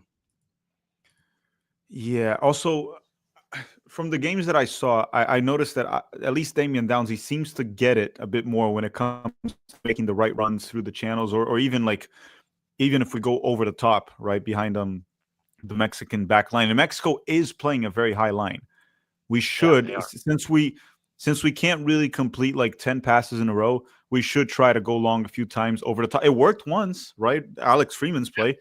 So if we're going to try to be dangerous in transition, that's probably the way to go. You try to go over the top because they're playing very aggressive and very high up the field. The center backs are literally at the halfway mark. Some of them even higher up the field.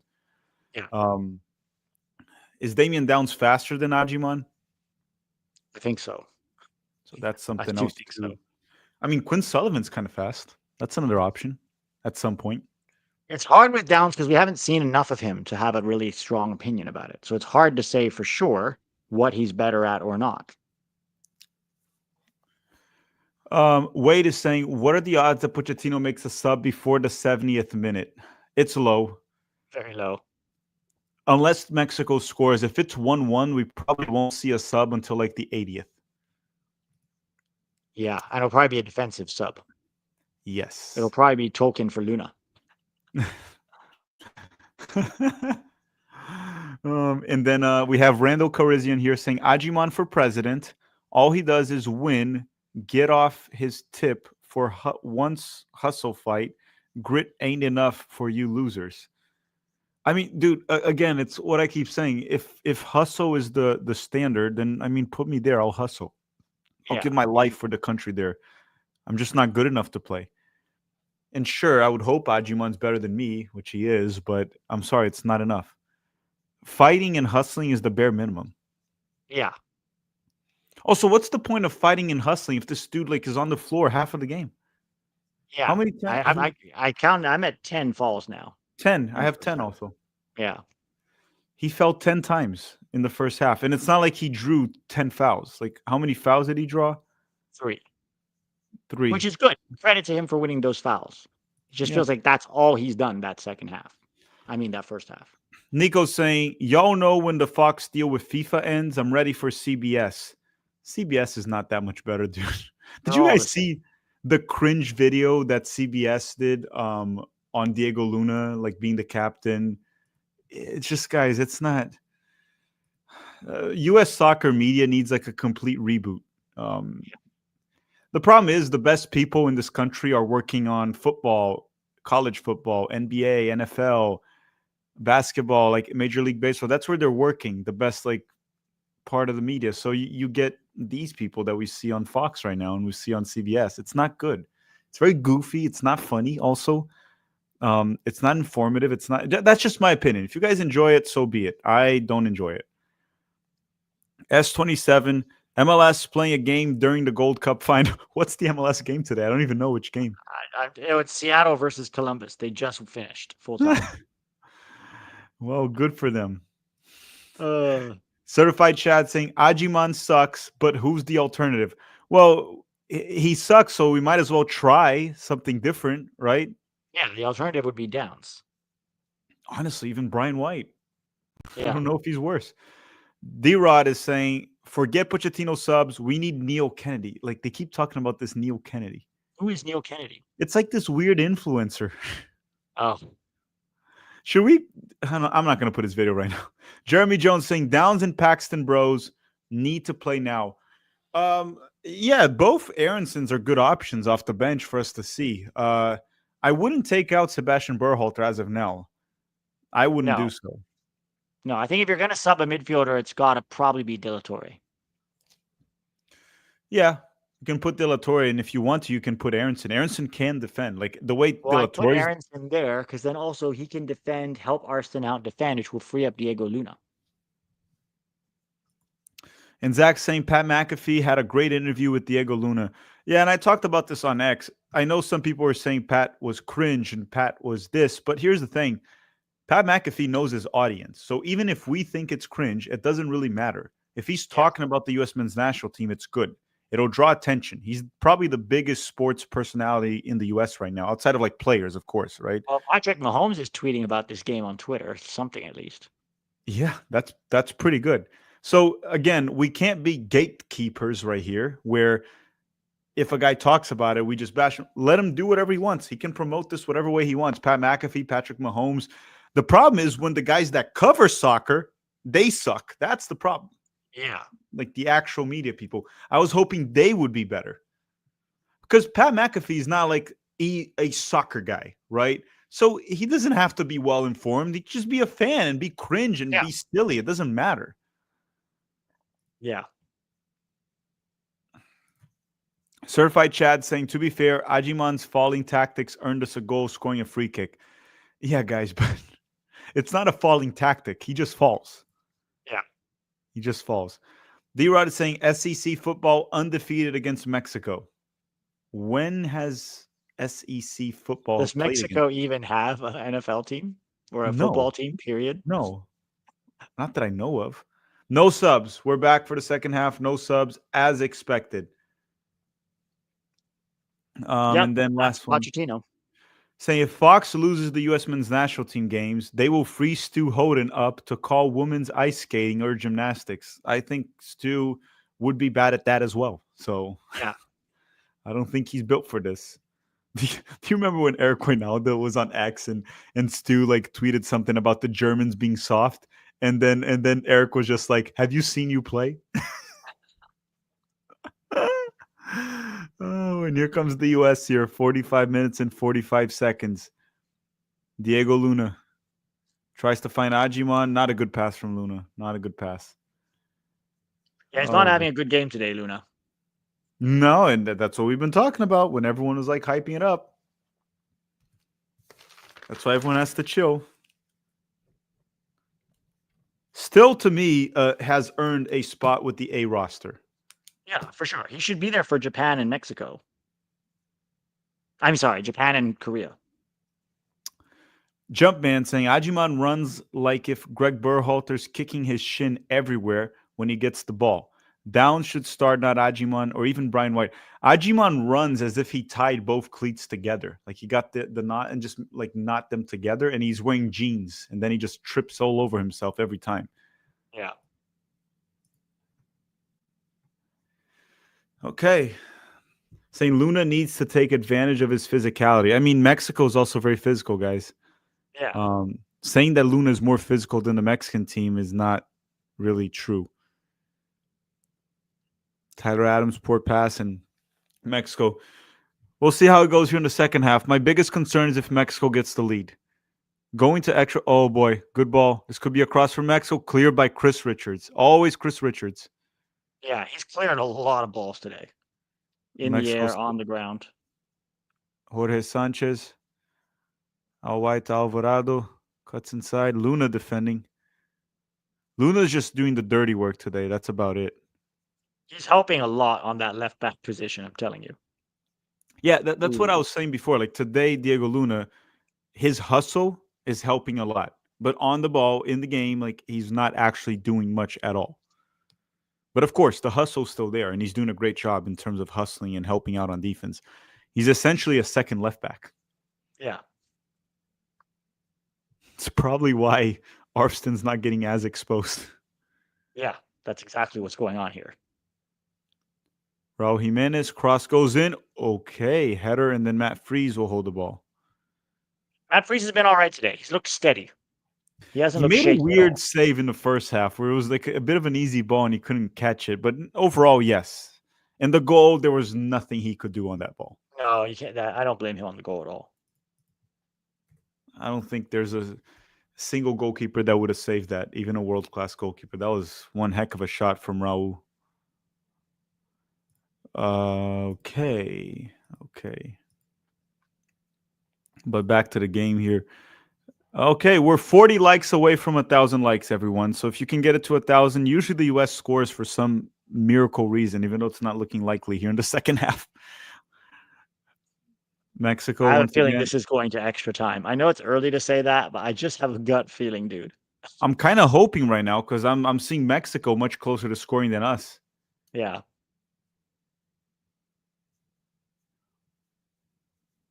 All right. I'll be in and out. All right. Talk to you soon. See you soon, Pete. Tax Brazilian goes saying Matt Freese has been solid. His hands need some work. Yep. His hand game needs some work for sure. His hand game ain't great. Cross goes in for Mexico, and that'll be a goal kick for the United States. Goal kick for the United States.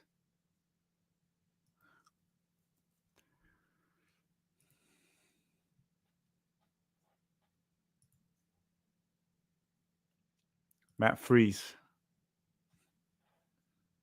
Who's behind you? No one's behind me, guys. Oh, Charmander, actually. Charmander's behind me.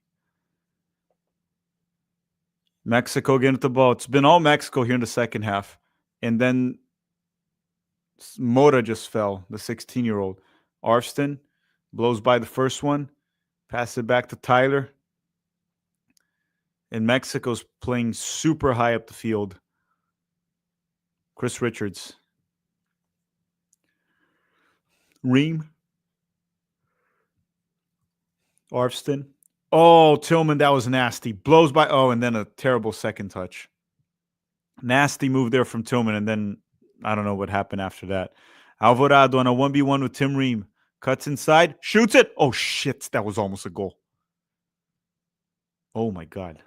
That was pretty close and a little scary.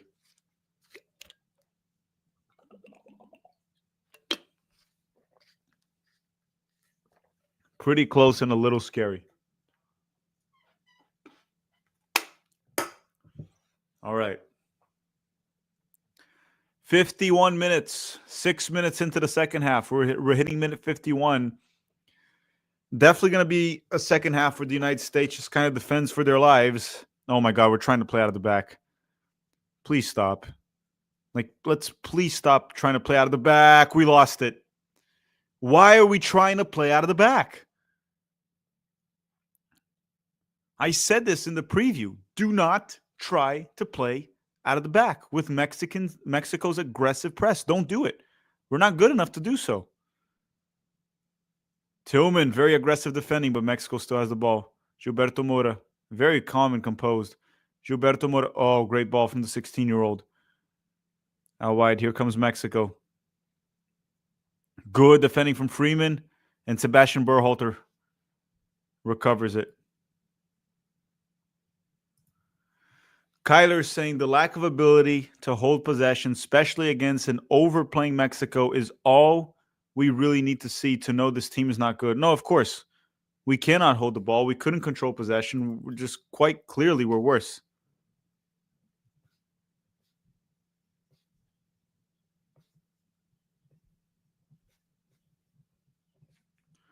But you know, when I say that, I'm too negative. I'm the negative guy. As I said before, can you believe it? People were even accusing me of not watching the game. I'm fucking streaming me watching this game.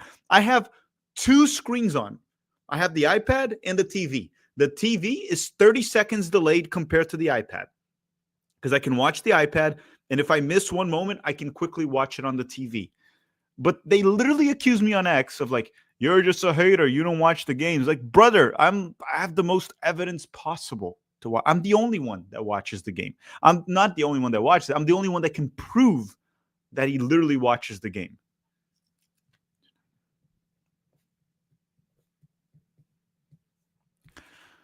"53 minutes. The United States finally with the ball. Tyler Adams to Sebastian Berhalter. We literally get the ball and we can't exchange 4 passes. We can't complete 4 passes. Luna, Tillman, we finally completed 4 passes. De La Torre, Barfston. Barfston cuts inside. Good move from Barfston. Ooh, Barfston almost with the golazo. Oh, Barfston definitely needs a better haircut, but that was a beautiful move and a beautiful shot. Very good shot.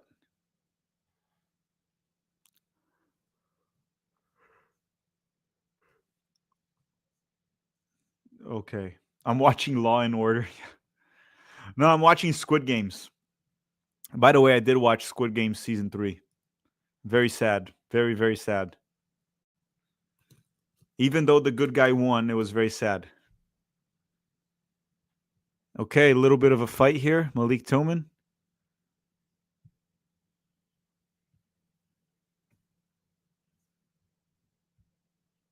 Well, he was grabbed. Is that not a yellow? Dude is like grabbing Malik Tillman. Just give him a yellow, ref.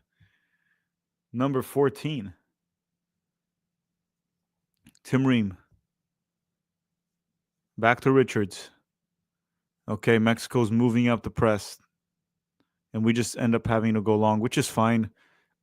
I'd rather us go long than actually trying to play out of the back against the Mexican press. Luna can't go for the header, loses it, and then Mexico recovers the ball. Kinda. They try to go long. It'll be Richards versus Raul. Raul uses his butt. Oh my goodness, he almost nutmegged Richards, but Tyler Adams was there to recover it. Patrick Ajiman saying he's better than Raul Jimenez. Yeah, no, he's not.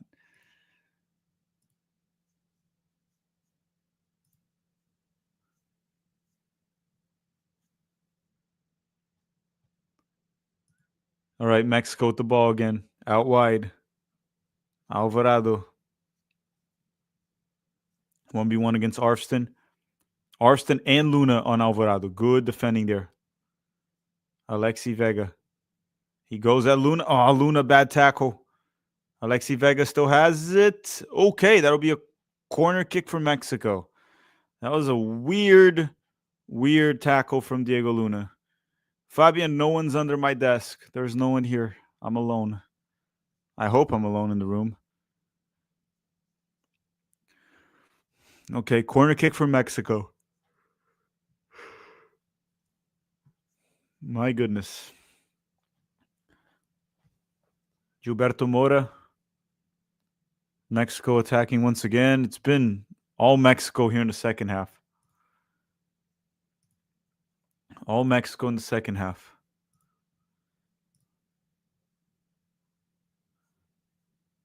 They're saying, would you bring Johnny Cardoso in to help maintain possession? Johnny's not available. Oh, Freeze cuts the cross and saves it. Dangerous cross here. Johnny Cardoso is not available. He's dealing with an ankle injury. He's not even on the bench for the U.S., so he's not really an option. Jocelyn Liu Q, thank you for the super chat. Nothing written on it, but thank you. Tom is saying, does the final go to pens after 90 minutes? No, the final goes to extra time. Final goes to extra time, and then after extra time, penalty kicks if it's still tied, but we have extra time. Alex, I didn't know Black Boy Max played for the U.S. men's national team. Who's that? Who are you even talking about? U.S. tries to go long. Mexico recovers it once again. Edson Alvarez.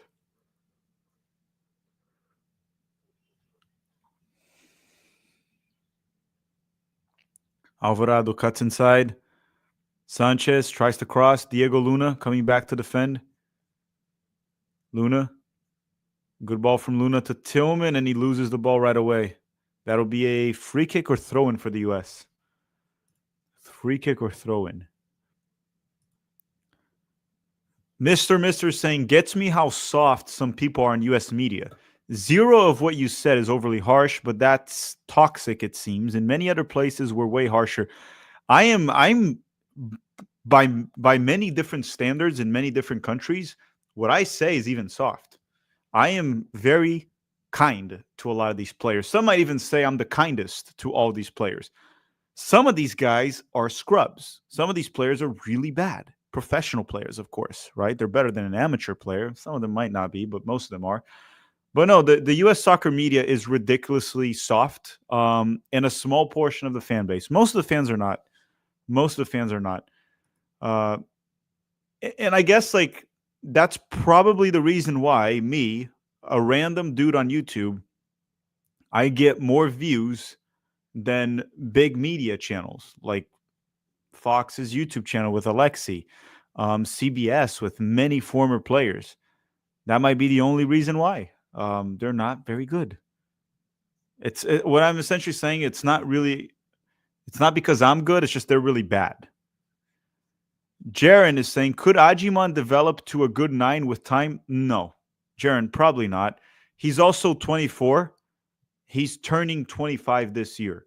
Could he get a bit better? Sure. But he is who he is. He's 25.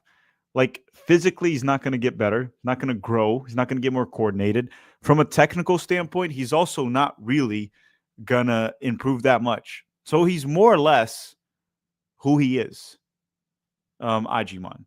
He'll get more experience, but I don't think he'll become a good 9 ever. I hope I'm wrong. I mean, we could use another good 9, but I doubt it. United States recovers the ball with Arfston. Ajiman, that's a foul. That's a foul. He got fouled once again.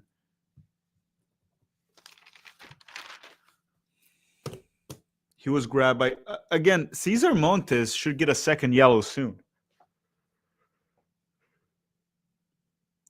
All this dude does is foul. Cesar Montes. Should have had a red already. Second yellow. Jaron said, could you play way at the 9, Loon at the left, and Pulisic on the right? Well, Jaron, if you're going to play in transition, you can play with way up top. But if you're going to play in possession, Way is not the forward that will have a good hold-up game by any means, right? Or play well with his back to goal.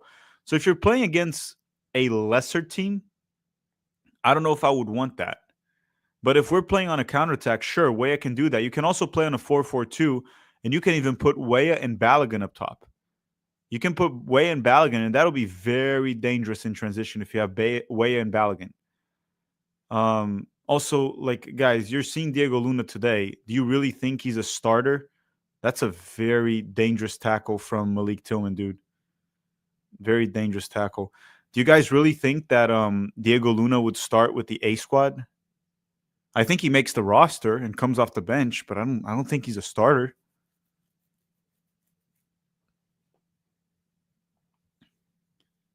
Comes Mexico with the ball. Cesar Montes.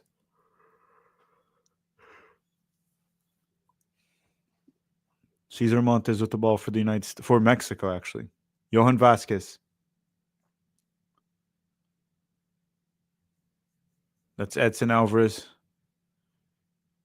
61 minutes and 40 seconds. 61 and 41 now. United States. Again, Mexico is not really creating that much, even though they've held most of possession here in the second half.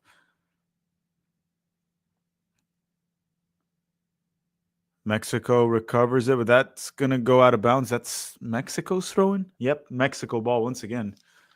Mexico throwing once again.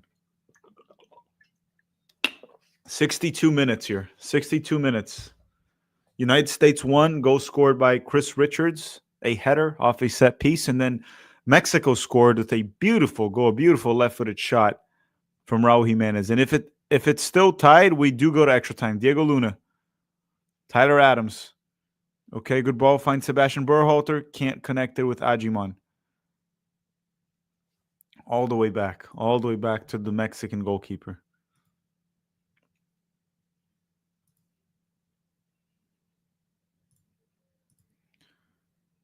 Okay, who's getting a yellow here? Tyler Adams gets a yellow. Well, that's not good because he's a very aggressive defender. And then he's doing the classic Tyler Adams. Let's see. Yeah, Tyler, that's a yellow. Tyler, that's a yellow, man. Like, I would love for it not to be, but dude, that like, how can Tyler argue against that? Like, Edson Alvarez didn't even have the ball, and Tyler just went right at his body. That's a yellow. I'm sorry.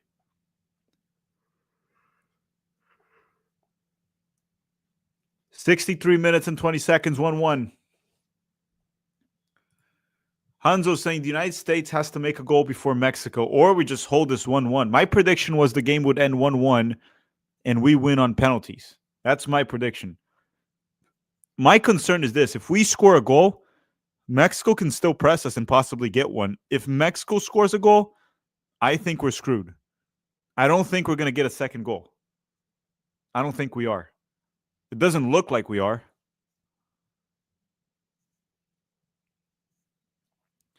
No, like seriously, how is our goal where's our goal going to come from? How are we going to score? Have we crossed the midfield in the second half? Barely. In possession, I don't think we have. So I just don't know where our goal is going to come from. Hey, Pete. Hey. This has got extra time written all over it, doesn't it? It's that or Mexico scoring. I don't see how we're going to score the way we're playing. No, we haven't created anything. And still no subs, and we're in the 64th minute. So a very Pochettino type game. Yep. And now Tyler's on a yellow, which is not good because that was a stupid tackle too from Tyler. Oh, that was unnecessary. Very Tyler Adams, though. What are they grabbing each other there in the box, like Sebastian Berhalter? I mean, we kind of have to. That is a very weird moment. Why is Sebastian Berhalter putting his head in between Edson Alvarez and Raul Jimenez? What is going on? Remember, he does have the Berhalter gene, so keep that in mind. Yeah, the guy on CBS once did say that Greg Berhalter would headbutt the wall after games. Maybe he thought it was a wall, and he's like trying to headbutt it. I mean, they don't call him the American Zidane for no reason. Gonzilla is saying, who can come in this game to get us a W? I mean, we can start by trying to get someone up top instead of Agimon. I don't care if it's Downs, Brian White, even Quinn Sullivan playing as a striker. Something has to change. The Aronson brothers could be an option. It's not like the bench is great either. No. I think Downs or one of the Aronson boys are probably your best bet. Yeah, we don't have game changers. That's the point we're trying to make. There's no game changer. But that's also on roster construction, right? Yes. But I will say we have better options than what's his name? Agimon. So yeah. Like he could try to do something. We've really struggled to complete like 4 passes in a row this second half. I know. It's been really bad. The ball's like a hot potato. I'm not totally surprised. Knowing how this team performed again in the rest of the tournament, I really never expected us to look good against Mexico. Well, that's because we're negative. That's just because we're so. Also, keep in mind, Pete, the reason we're struggling to hold possession is because 2 dudes on YouTube are too negative. I know. Because if we were positive, these players would be balling out. Well, Agimon would be playing for Barcelona if we were positive. Agimon's the new Drogba right now. I mean, look, this is still 1-1. All it takes Whoa, is a wasn't free. that a handball? He literally put his hand in the box. Oh, The Mexican player. He like held the ball. I mean, I guess he was falling, but he almost like controlled the ball with his hand. dude, Arfson's getting burned way too many times. He just got burned again in 67th minute. Less amount of times than I expected.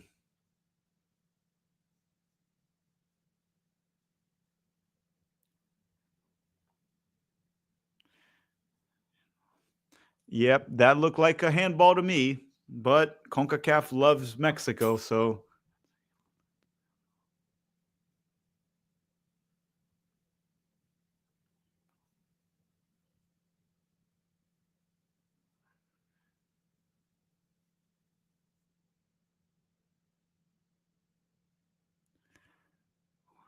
of course the ref would help Mexico, right?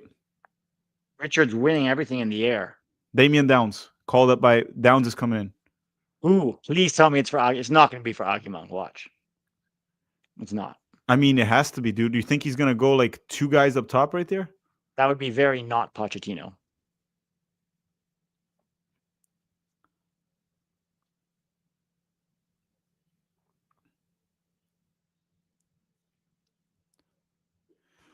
Ooh, okay. So Downs is on, and who's out? De La Torre? What? Whoa.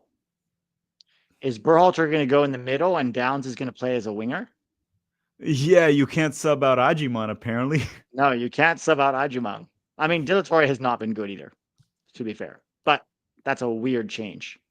It's a very weird change. I My think guess is going to play down on the wings. Downs on the wing. That's my guess. he sees. I think he sees. He sees Ajiman as R9 from the '02 World Cup. As he's like, you don't sub him out. You just keep him on because you never know. He can just win a game. Yeah.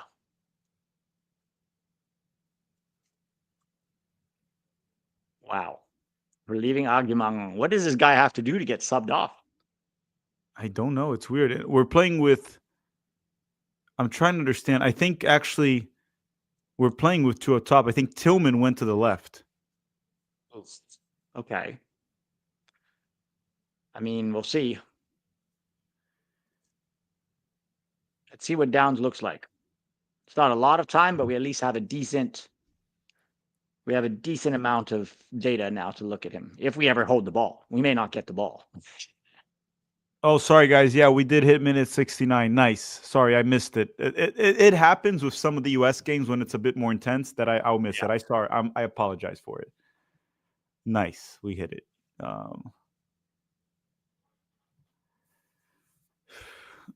Someone said Ajimon can't even run. He's not running, dude. Well, it's worse because now it's a tired Ajimon. Also, he hasn't been subbed out until very, very late in games too, so he's extra tired.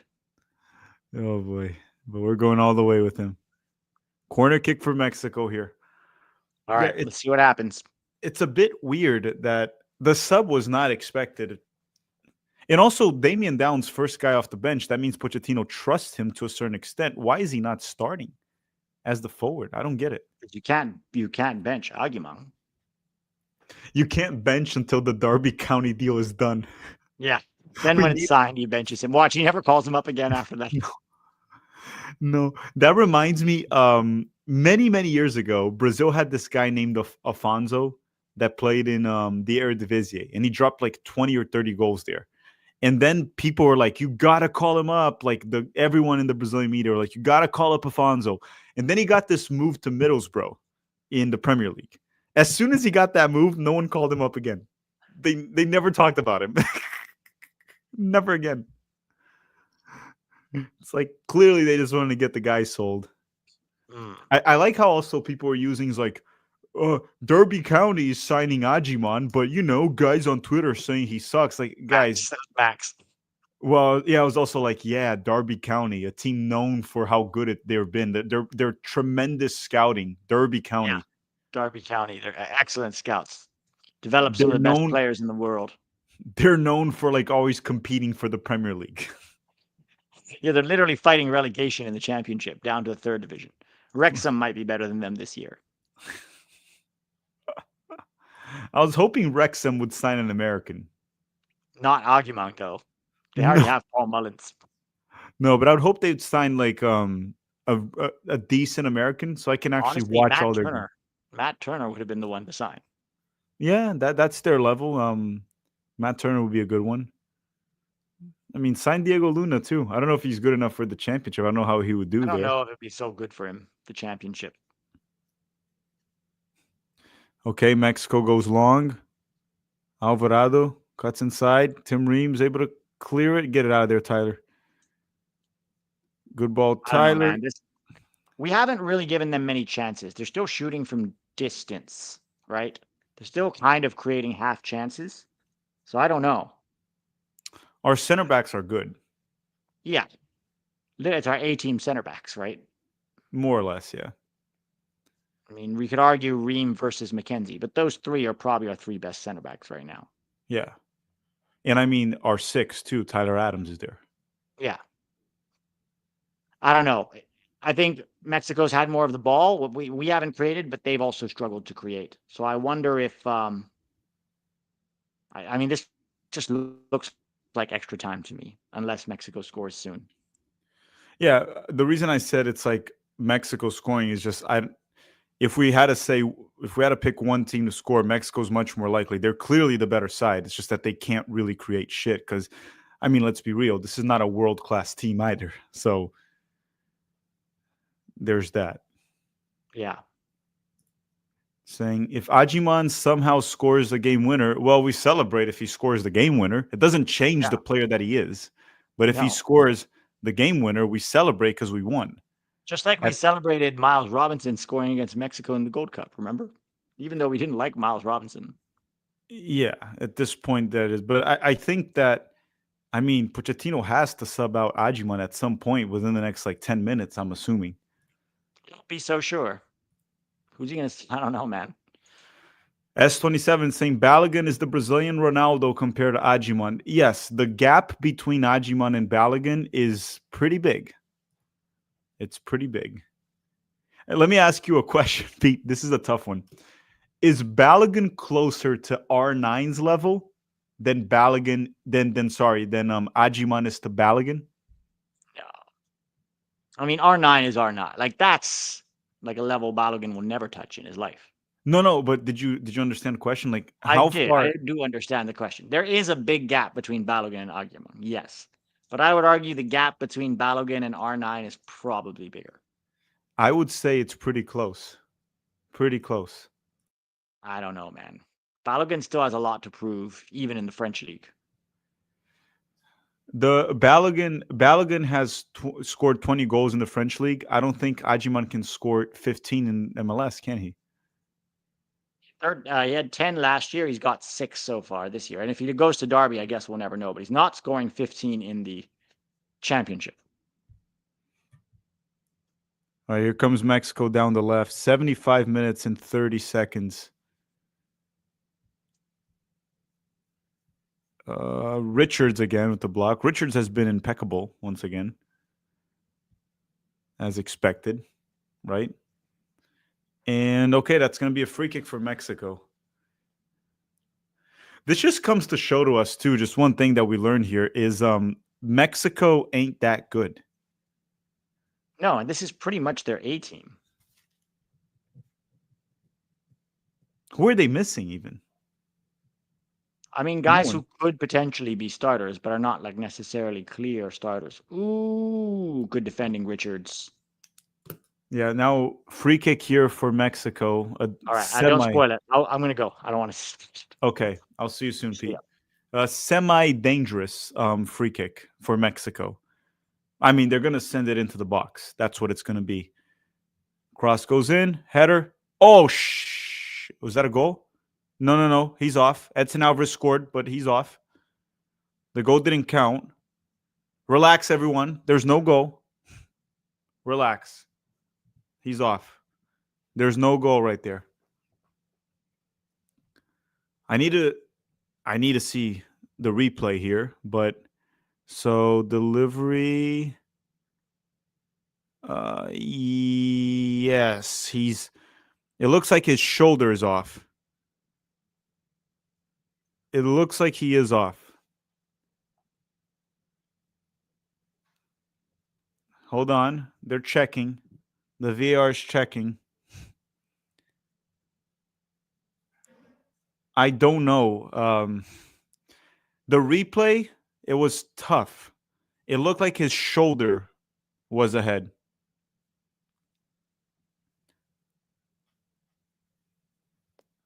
We're just going to have to wait and see here. Can the VAR show us the replay? Goal. That count as a goal? It counted as a goal. Where's the replay?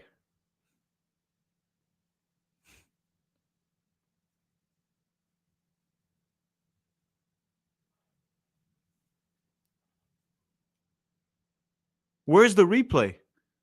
I swear that looked off.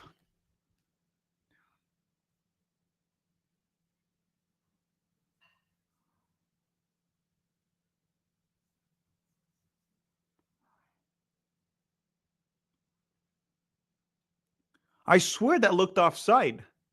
Why is the VAR not showing the replay?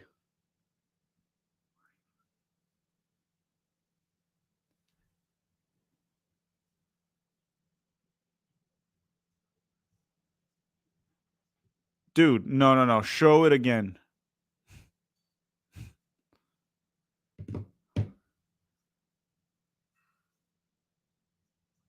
Dude, there's no way. His shoulder was ahead.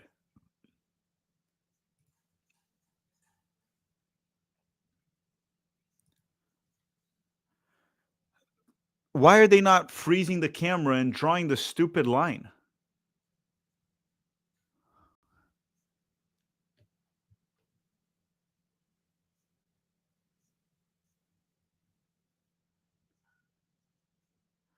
All right.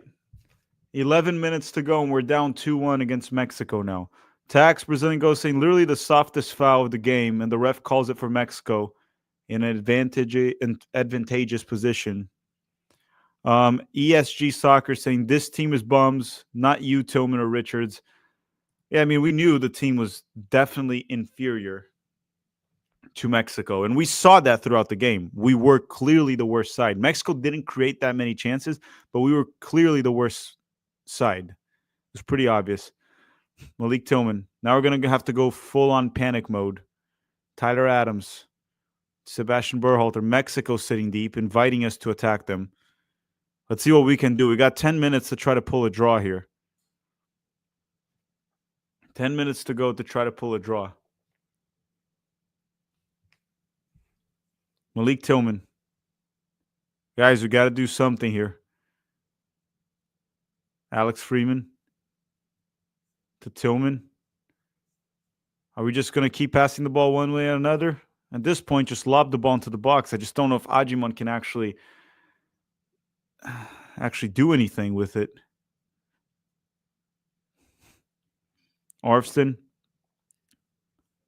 Tillman to Agimon. Agimon. Kind of lost it. We still have it. Luna. Tyler Adams. Agimon fell again. I forgot to count. He just fell once again. Tyler Adams. Tap the believe sign behind. Yes, Cubo Maker. I'll do that. Hit the believe sign for luck. We need one goal here with 9 minutes to go. Oh, Luna, bad pass. Bad pass from Luna. Tyler, careful with those fouls. You don't want to get a yellow. You already have a yellow. Okay, got a couple minutes to go here. We got 9 minutes plus whatever added time.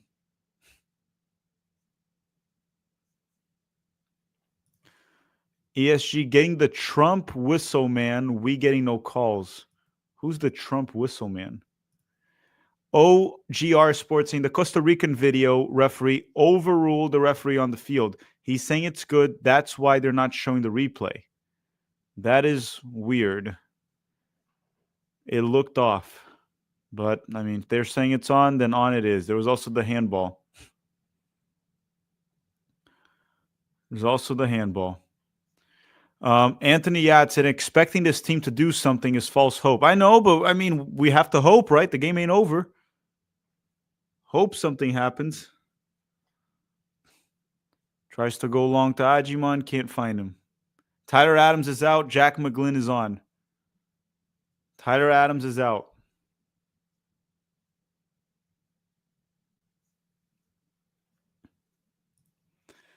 Dragon the Abandoner saying, not a single player in this midfield can play a through ball, and you're telling me Gio Reyna is not better than these guys?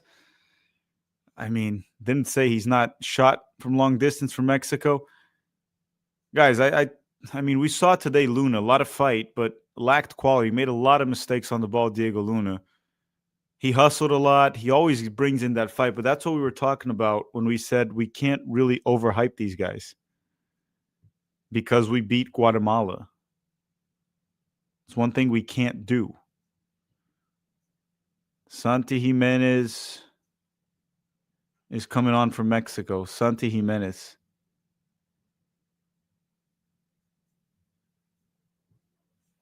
And Chico Huerta. So Raul's coming off. Really? So if we tie the game, they're going to play without Raul Jimenez. Interesting. Interesting. And everyone, this stream is brought to you by Incogn. If you need your data and privacy secured, Incogni's got your back. Link is in the description of this video with a very special offer. Use the code Tactical Manager and you get 60% off the yearly plan. So check it out yourself. Link is in the description. Toma was saying Pochettino's on borrowed time. I doubt he gets fired. I doubt it. I doubt it, man. Ajimon down the left. Ajimon. Here comes Ajimon. Let's see what he can do. Ajimon, easy defending there from Mexico to take the ball from Ajimon. It's like taking the ball from a kid. And Jorge Sanchez falls. I think he's getting subbed out. Look how easy Edson Alvarez just gets the ball from Ajimon. Look how easy. As expected.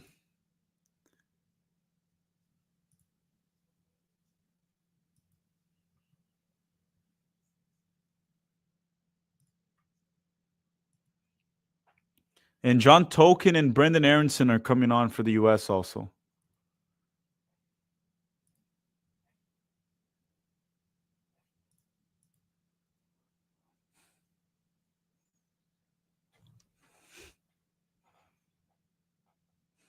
Oh, boy.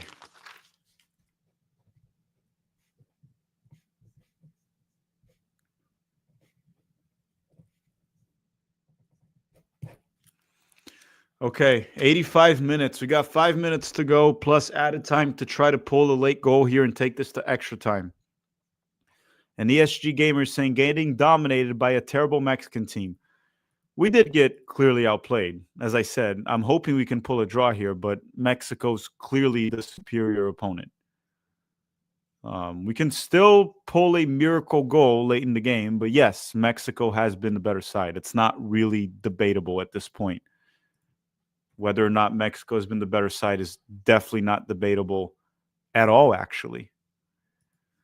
We got 3,000 people in the chat. Thank you very much, everyone that tuned in. 3,000 is actually an incredible number. Thank you for that. I mean, I guess you guys just like watching me lose. That's why everyone decided to tune in today. But yeah, if you're new here, subscribe, hit the like button. Tomorrow we have the 7 things we learned video for this game. We'll release it tomorrow. Diego Luna's off. Very poor performance. Brendan Aronson's on.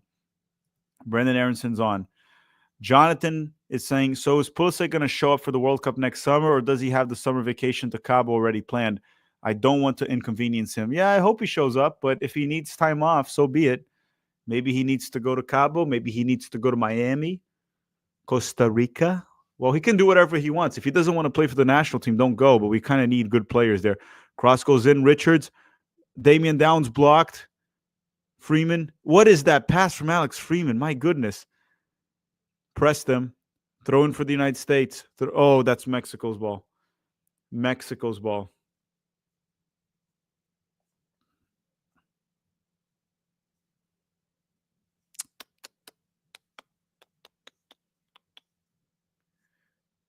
They're saying all I hear is excuses from American fans. There's no excuses. This Mexican team is better than ours. There are no excuses. We could still pull a miracle goal, but this Mexican team is better than this American team. It was pretty noticeable throughout the game. Sebastian Berhalter miskicks it. All right. In the chat. Okay, there are excuses in the chat. What are the excuses? I don't see anyone making excuses. I thought the ref made a few mistakes, but overall in the game, Mexico was better than the U.S. They were better. 87 minutes and 30 seconds. Man, also, if we pull a draw here, Mexico might as well just quit the World Cup. Don't even go. Aronson fouled. United States ball. On the defensive end of the field.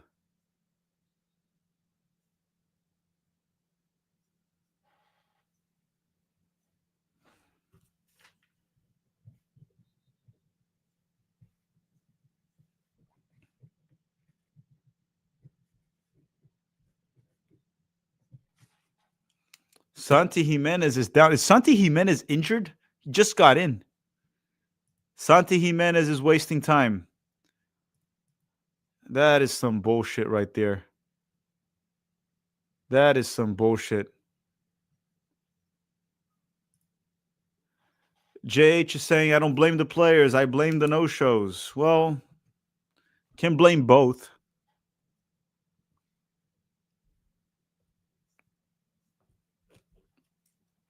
We can blame both. It's definitely on the no-shows, but it's also on the players that are here. They're playing. They're losing. D-Rod is saying, I can't with this team back to college football. Is college football even on right now? I don't think college football is on.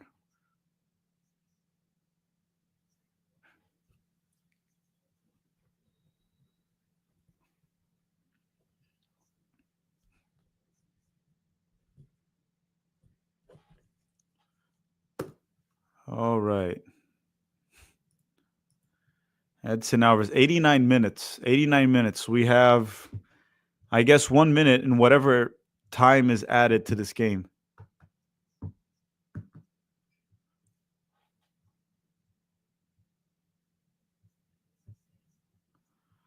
$89 minutes and 30 seconds. He should add like 5 minutes. We should have 5 minutes added. All I know is that if we somehow pull it off here, it'll be legendary. Extremely legendary. I mean, if you're allergic to dairy, you're going to have diarrhea if we pull this off. Just because of how legendary this is going to be. Tim Ream, United States with the ball here, not really doing much. Chris Richards out wide. Sebastian Berhalter to Alex Freeman, and he gets fouled. We're just going to have to lob this into the box. And Freeman is... stay out of the field, Freeman. Don't come back on. Just stay out. Because we can't waste time at this point. How many minutes were added? How many minutes were added? Okay, Trey saying, considering the expectations I had for this group, this is not the worst result. No, it's a tight game. It's a close game. We didn't play well, but it's 7 minutes added. We got time. 7 minutes added. There is time. Jack McGlynn. Why didn't you just send it in the box? Tillman to McGlynn. Why didn't you just send it straight to the box? Now you're trying to cross under pressure, you stupid, idiotic thing.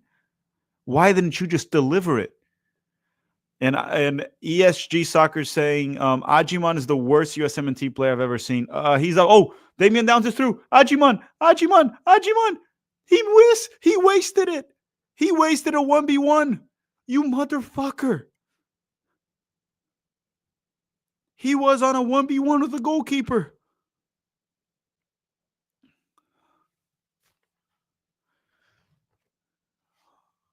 What did he just do? And they were on. He just ran down, just left him. And this clumsy mother liquor just missed the ball.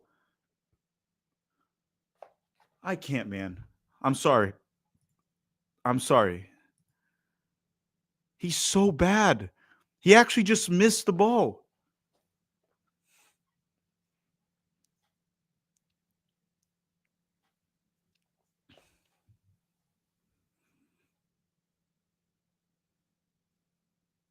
This is unbelievable.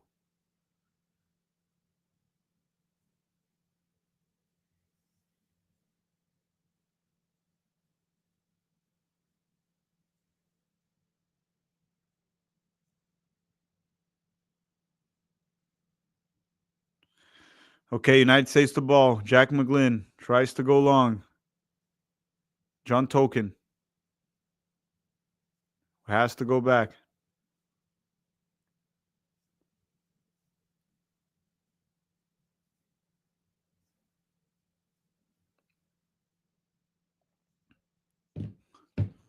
That'll be a throw-in for the United States. 93 minutes. 93 minutes here.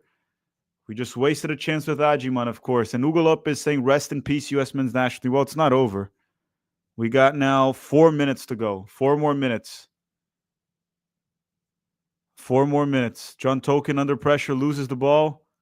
We still kind of have it. Brendan Aronson, good recovery. The United States has the ball once again. Tim Ream. Sebastian Berhalter to Chris. We should just send Chris Richards up top. He's more goal dangerous than freaking Ajiman. Tim Ream, Malik Tillman. Back, Sebastian Berhalter.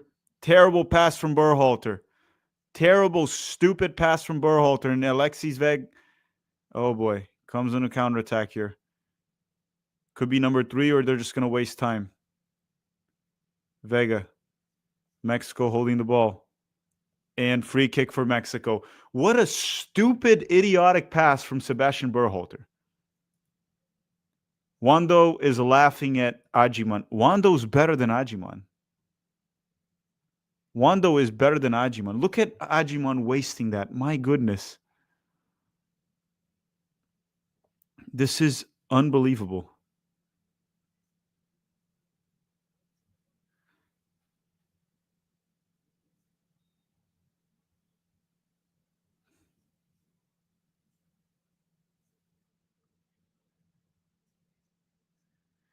Oh my goodness.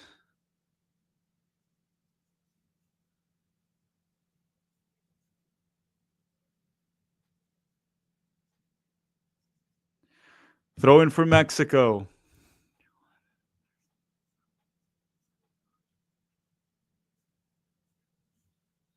Mexico holding the ball up top, just wasting time now. 95 minutes. We got 2 minutes to go. And the U.S. finally recovers the ball. Kinda. Nope. Mexico still has it. Huerta with the shot. Matt Freeze. We got 2 minutes to go. Sebastian Berhalter to Damian Downs. Damian Downs. Bad pass, but we still have it. Who has it? Oh my goodness. Was that Tillman? Tillman's been very poor today. Very bad performance from Malik Tillman. And that's a throw-in for Mexico. 1 minute and 30 seconds to go. Lazy Chef is saying, only the Dodgers are saving my summer. Pochettino will stay, if only to see us out of the World Cup, likely quickly. Yeah, well, let's not overreact. Let's not overreact because it is the B team.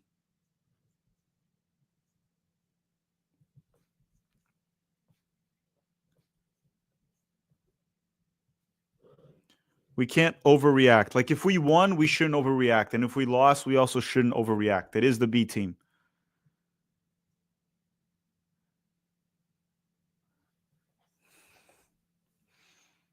One minute to go. Mexico at the ball. Brendan Aronson recovers. Oh, my goodness. Corner kick for Mexico. That'll probably do it. That'll probably do it. Corner kick for Mexico. That'll probably do it. Corner kick for Mexico here. And Mexico's going to win the Gold Cup. That might be it.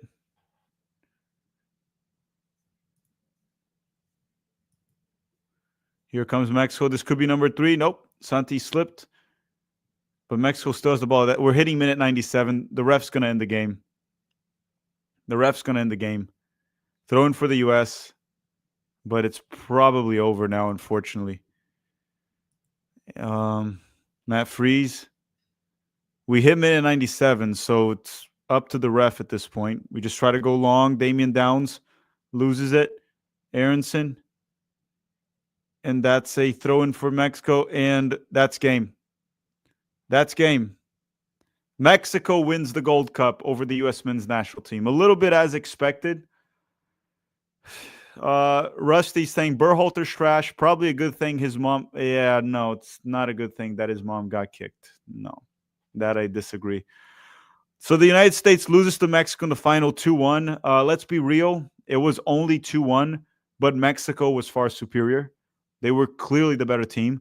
I think this Mexican side is pretty mediocre, but they were clearly the better team, and congratulations to Mexico. That's all I have to say. We're going to go to 11 Yanks for the postgame. We shouldn't overreact to this loss the same way we wouldn't overreact to a win, right? We can't overreact to it. It's unfortunate that we end up losing to Mexico 2-1, and they get to win the Gold Cup for the second consecutive time, right? They won the last one, but it is what it is. Okay, now thank you for watching, everyone.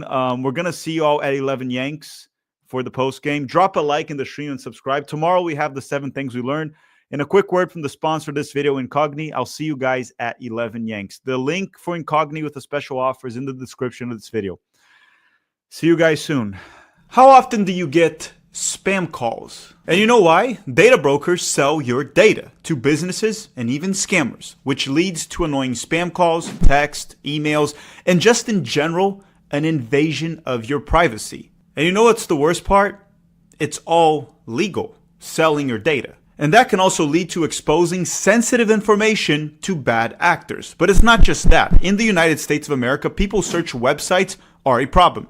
Anyone can access your information. An employer, landlord, stalker, even that creepy neighbor. But Incogn, the sponsor of this video, takes care of that for you. And we also have a special offer. Incogn reaches out to the data brokers on your behalf, requests your personal data to be removed, and handles any objections from their website. And the entire process is automated. They also make sure your data stays off the market by conducting repeated removals. That is why their yearly subscription is the way to go. And here's the special offer. Use the code TACTICALMANAGER at the link in the description of this video to get 60% off an annual Incogn plan. Yes, you heard that right. Use the code TACTICALMANAGER and you will get 60% off their annual plan. Plus, you also have a 30-day money-back guarantee. And thank you very much, Incogn, for partnering up with Tactical Manager and sponsoring this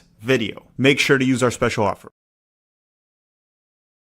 And thank you for the super chats, Julio. We need to develop more 1v1 players. Yo, Daddy, the only Guatemalan only gave Guatemala 4 minutes, but the US, they gave 7 minutes, whatever. And the El3 era is over Mexico. Okay, congrats.